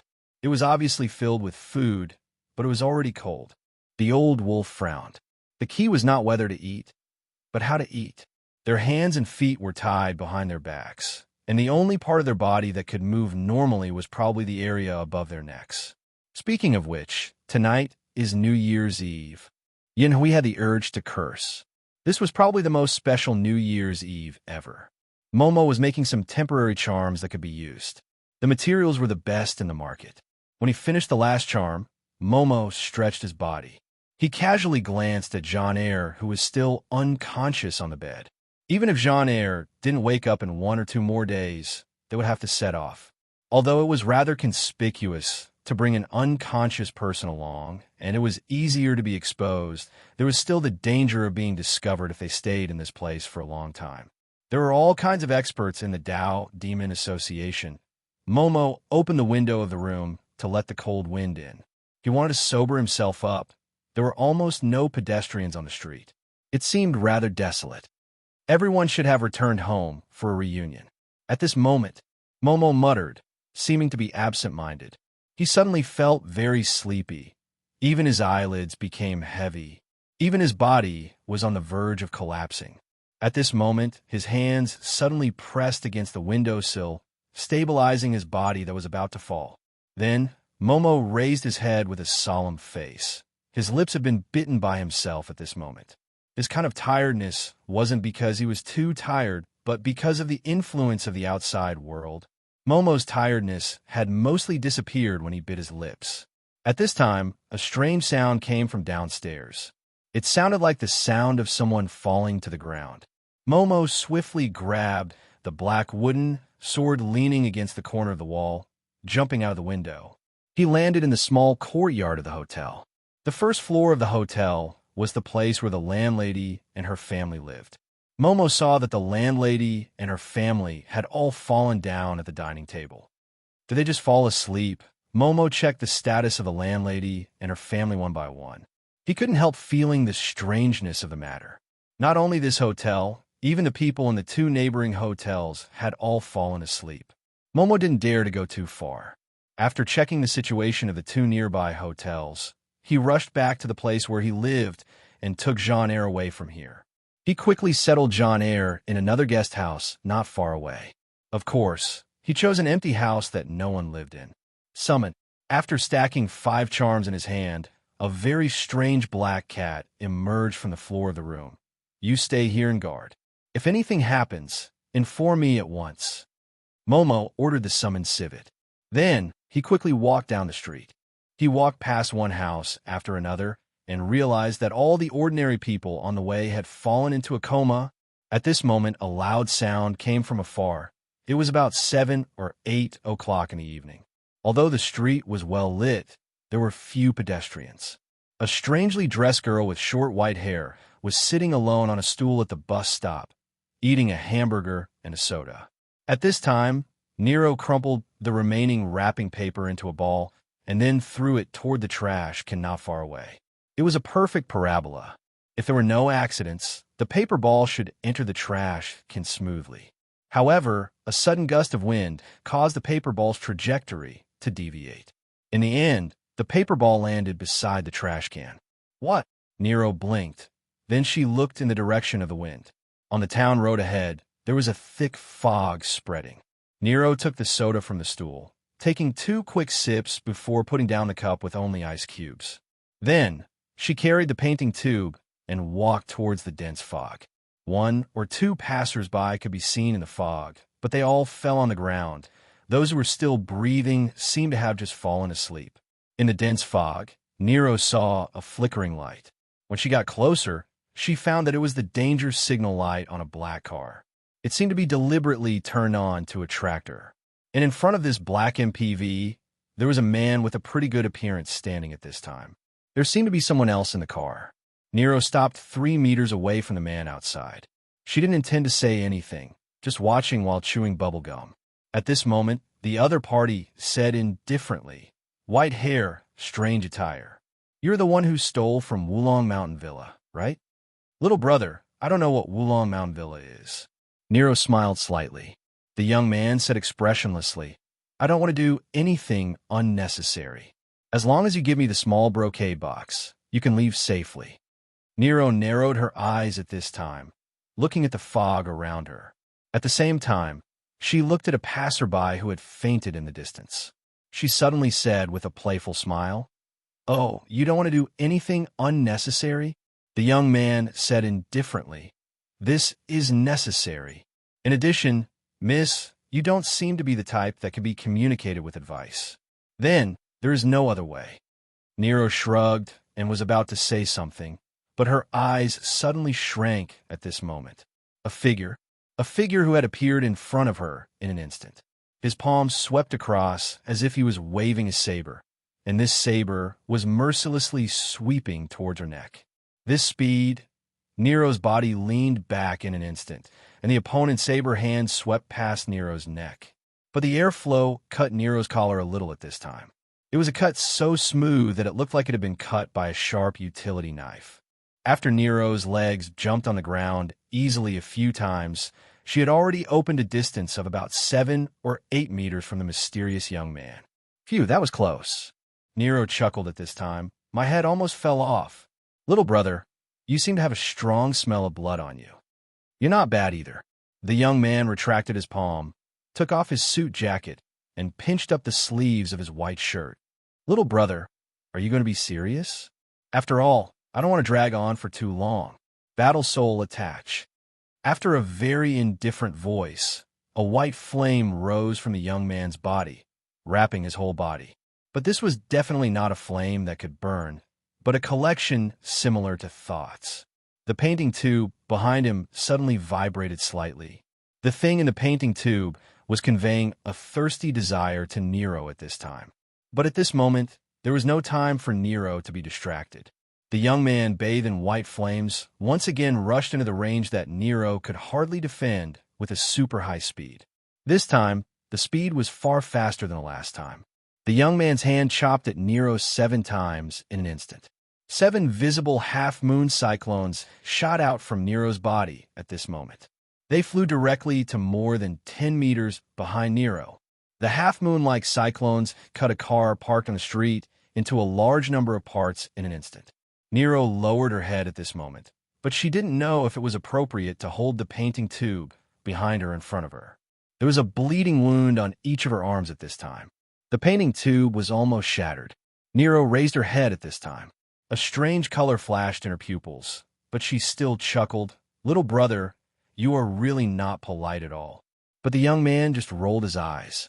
Seeing that the first attack did not achieve the expected effect, he raised his hand again without saying a word. "Then I won't be polite." A cold light flashed in front of him. The young man's rigid face had a trace of movement at this moment. Nero jumped up directly at this time, holding a long blade with strange flowing light in her hand. Air cut. Holding the handle of Yamato with both hands, Nero chopped at the young man from top to bottom with wisps of smoke-like black gas emitted from the blade. Boom! Like a huge hammer falling down, a huge pit appeared on the road in an instant. However, this sudden attack did not hit the mysterious young man, and Nero didn't care about it. After landing, she stretched out her left hand towards the young man. Yamato was placed close to her left arm, and the tip of the blade entered the web between the thumb and the index finger of her left hand. At the same time, she was in a charging posture. Nero's eyes became more strange at this moment, and she seemed to be happy at this moment. Dragon Tooth. The speed of this sudden stab was extremely fast, but did not exceed the reaction ability of this young man. However, at this moment, he had a feeling of stagnation, as if his body was being locked by something, and for a moment, his four limbs were unable to move very well. However, in this kind of battle, not to mention a moment, even a moment was enough to kill. I underestimated this woman. The young man felt a chill in his heart, and the white flame on his body instantly gathered in front of him, turning into a round shield. The blade of Yamato directly pierced the white round shield at this time. In an instant, the young man's body flew backward as if he was hit by a truck and finally smashed into the front of the black MPV. The windshield of the MPV was directly smashed into pieces. Nero waved Yamato casually and then put her palm on her eyebrows. She stood on tiptoe and made a posture of looking into the distance. "Little brother, are you okay?" "Hello, little brother, can you still hear me?" At this moment, the young man pressed his hands on the hood of the MPV, propping himself up. Although he looked a little embarrassed, his face was normal. Obviously, he didn't suffer much damage, or rather, it was not painful at all. "Sure, Sway, you're too slow." However, at this moment, such a cold voice suddenly came from within the carriage. "Sure, Sway." Gongsun Sure Sway came down from the car and swept the glass shards off his body, saying indifferently, "This woman is not weak. Even in the Qian division, she is qualified to compete for the Golden Sword General." "That means you're not qualified to be the Golden Sword General?" The voice came again from the car. 5 minutes. Gongsun Sure Sway chuckled. "Too many." Chapter 10:22. It was a very violent way of slashing each other, because the real battle wasn't a turn-based system. The sound of swords clashing was endless, but the only thing left in the air were the sparks left after the weapons clashed. This was a speed that was completely beyond what an ordinary human's dynamic vision could capture. With the MPV as the center, there were destroyed things around the street. There were many cracks and holes on the road. If this wasn't a small town, and if it wasn't a special day, and there weren't any cars on the street, this level of destruction would have made the outside world a mess. Of course, the thick fog also played a part in this. The person sitting in the MPV was Gongsun Shiyu. With his eyes closed, he could hear the battle between Gongsun Jishui and the white-haired woman, and 3 minutes had passed. The battle between the two was so close that it was hard to tell who would win. This was out of Gongsun Shiyu's expectation. Sure Sway was one of the best in the Qian division, even among the Golden Sword Warriors. There is no doubt about his strength. Even when he was facing Shinryu, he wasn't as weak as he looked. Because he knew Gongsun Jishui's strength, Gongsun Shiyu had a special feeling about this white-haired woman. Strictly speaking, the Gongsun clan had already broken away from the concept of ordinary people. Even though they were still human, the power they had was already inhuman.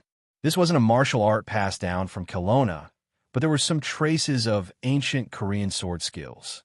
In addition, their fighting style was more inclined to the gentleness of Japanese sword skills and Western sword skills.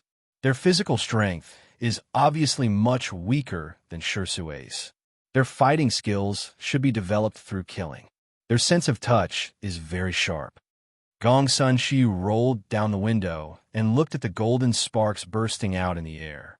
Is it that strange knife? It wasn't impossible.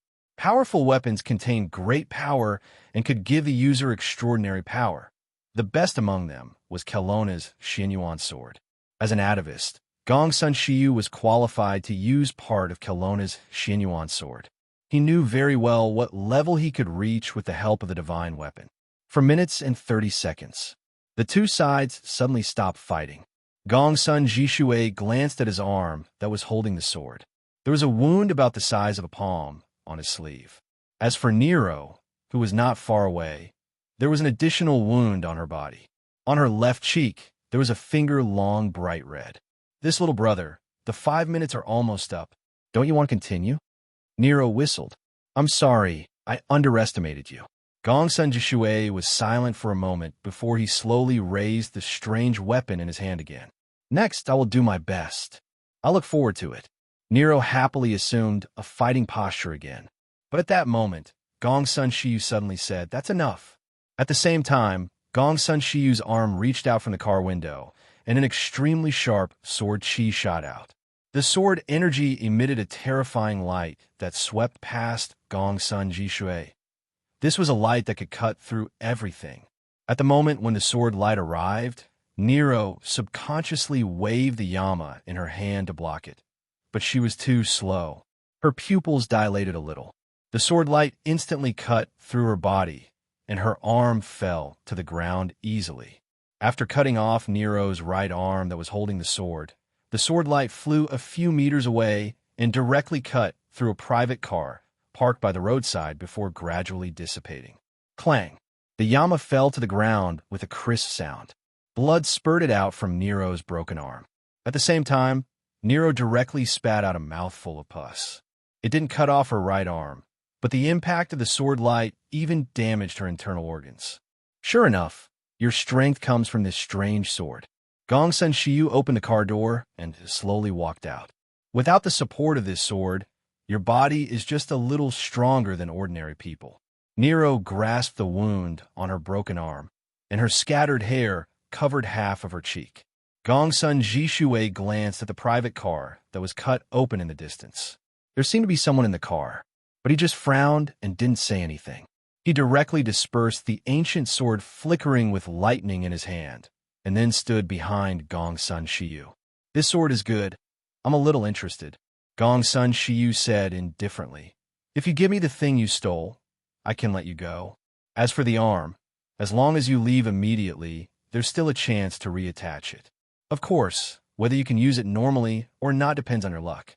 Take this as your punishment for stealing my things." "That's the tone of a winner that makes me angry." Nero lowered her head and said indifferently, "But it can't be helped. After all, I'm the one who lost. As the loser, I have no right to refute." "Oh," Gongsun Shiyu glanced at her. "It seems that you're very used to the rule that losing means losing everything. About this much?" Nero stretched out her blood-stained palm, drawing a little distance between her index finger and thumb. But her face was pale, and her lips were dyed red with blood. Blood was still flowing out from her broken arm. The amount of blood loss in this short period was too much. "Personality defect." Gongsun Shiyu frowned, and then said indifferently, "Give me the thing. It's just a waste of your time." However, Nero spat out another mouthful of blood at this moment. Her entire body bent as a result, and she knelt on the ground. Her expression was extremely painful. The degree of pain even made a lot of blue veins appear on her face. Nero's pupils seemed to become a little gray at this moment. She struggled to take something out from the inner pocket of her clothes. It was a flat box, but her body seemed to be out of control at this moment. She didn't hold the box firmly in her hand, but it fell. In the flat box, a lot of capsules scattered. Nero subconsciously reached out to grab it. However, at that moment, Gongsun Shiyu also extended his hand and grabbed at the air. An invisible force instantly sent those capsules into his hand. Nero grabbed nothing, and her face turned pale. She looked up, and the figures of Gongsun Shiyu and Gongsun Shishue in front of her had become blurred. In a flash, Nero directly fell to the ground, her body twitching nonstop. Maybe it's some kind of strange disease? Gongsun Shishue frowned. Gongsun Shiyu glanced at the capsules in his hand and said, "You go and take the thing and the person. I'm interested in the origin of this sword." Gongsun Shishue nodded, walking toward Nero, who was lying on the ground. Unexpectedly, when he was about to reach Nero's side, something seemed to pounce on him from the left and right. Gongsun Jishui furrowed his brows as he saw two strange black dogs pouncing at him. The eyes of the black dogs were glowing with a green light, which made them look a bit creepy. The two black dogs bit Gongsun Shishue's legs from the left and right, hindering his movement. Gongsun Jishui coldly snorted. White flames flashed from his body, and the two black dogs were instantly driven away. They shot out, but disappeared in the air, and were replaced by two cracked talismans. At the same time, a young man with golden hair and a black wooden sword appeared beside Nero. Momo, are you this woman's partner? Gongsun Shishui frowned again. Judging from this technique, he seemed to be a descendant of the Yin-Yang sect. But there were several sects in Kelowna that were good at using the Yin-Yang ghost god force, so he couldn't recognize this young man. We're not companions. We've only met once. Momo glanced at the distracted Nero and frowned. This dangerous girl was still eating with him in the restaurant one day ago. Met once. Gongsun Shishui seemed to be analyzing the credibility of this sentence. You saved her. Do you have a sense of justice? Speaking of justice, this woman's hands were also covered in blood. Perhaps she deserved to die. But, Momo shook his head, but you don't seem to be any better. Do you know where we come from? Gongsun Shishui asked indifferently. Momo said with a gloomy face, I don't care where you come from. I just know that you don't show any mercy to innocent passersby. The one behind you just sent that family of three away with a sword chi. Don't you know that? Do you know, they might be on their way home right now. There might be an elderly person at home, and the elderly person might be waiting for them to return for a reunion dinner. This 1 year of waiting, this life, are you going to erase it just like that? It's just some consumables that don't even have the right to reincarnate. Gongsun Shiyu said indifferently. This woman stole our stuff. I'm just taking it back. Don't meddle in other people's business. Shishui, send him away. Gongsun Jishui nodded. With a flip of his hand, a long sword flickering with lightning slowly emerged from his palm. Lightning is the nemesis of the Tao of Yin and Yang ghosts and gods. You should leave this dangerous place as soon as possible. Huge pressure. Even Nero, who was already dead, had given Momo a great scare. But this man in front of him had the power to tie with Nero. As for the man behind him, he even injured Nero to the brink of death with his sword chi. Momo's forehead and the back of his neck oozed with cold sweat. Indeed, he shouldn't be involved in this matter, but his body had already started to move before he could think rationally. Especially when he saw the sword light directly cut the private car and saw the flesh and blood of the family of three in the private car being separated. That was what he saw in the instant when he followed the sound in the thick fog. It seems that you don't want to give in, then there's no other way. Gongsun Shishui slowly waved the ancient sword in his hand. Then let's talk with our power. I can't win. Even the hope of escaping seems to be quite slim. But even so, Momo still gritted his teeth, holding the black wooden sword with both hands against the huge pressure. His whole body was surging with spiritual power, confronting Gongsun Shishui. A sword pierced towards him. The unparalleled killing intent made Momo's hands stiff. He recalled that he had never fought with anyone like this before or when he cultivated on the mountain. The only time he fought with the young master of White Tiger, Huang Baifu, was also an experiment at the beginning. So this is the feeling of facing life and death. Facing the real god of death. I can't even withstand a single blow. Momo bit the tip of his tongue with difficulty, waving his arm with difficulty, blocking Gongsun Shishui's sword with his wooden sword. But Gongsun Shishui's second sword strike followed. I can't block it. I can only dodge it. Momo had the thought of retreating, but at this moment, Gongsun Shishui suddenly withdrew his sword, not only stopping the attack, but also leaped backwards to distance himself from Momo. Gongsun Shishui's face was solemn, suddenly asking in a low voice, Who are you? You're talking to me. No, behind me. Momo abruptly turned around. The most beautiful face he had ever seen was standing behind him. Gorgeous black and white-made clothes, always calm and tranquil smile. Miss Maid in the senior shop. You are. Why are you? Momo was shocked, speechless. Nice to meet you again, Mr. Momo. Miss Maid smiled. Could you please step aside? Momo gave a start and then realized something. He hurriedly moved away. Yui nodded with a smile, as if to thank him. Then she walked past Momo and came to Nero's side. Unknowingly, Nero was already holding a black card in her hand. Her lips moved slightly as she said something intermittently. Kill them, or take me away safely. Choose one. There's money in the box. Take as much as you need. If it's not enough, you can take mine. The black card holder's request had to be fulfilled. Miss Maid couldn't refuse such a request as the store manager. I see, dear customer. Miss Maid nodded slowly, and then waved her hand to stop the bleeding from Nero's broken hand. She then turned to Gongsun Shi Shui and Gongsun Shiyu, saying indifferently, Gentlemen, for some reason, I need to take this lady away. Is that okay?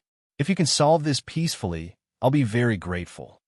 It seems that there are a lot of uninvited guests around Mount Tai these days. Gongsun Shi Shui waved his ancient sword. But I have an order. I need to take this woman away. I don't care about your so-called reason. I understand the situation. Miss Maid smiled faintly. I'm in a bad mood today. Just take it as a small release. Under this devastatingly beautiful smile, an earth-shattering terror instantly descended on the road.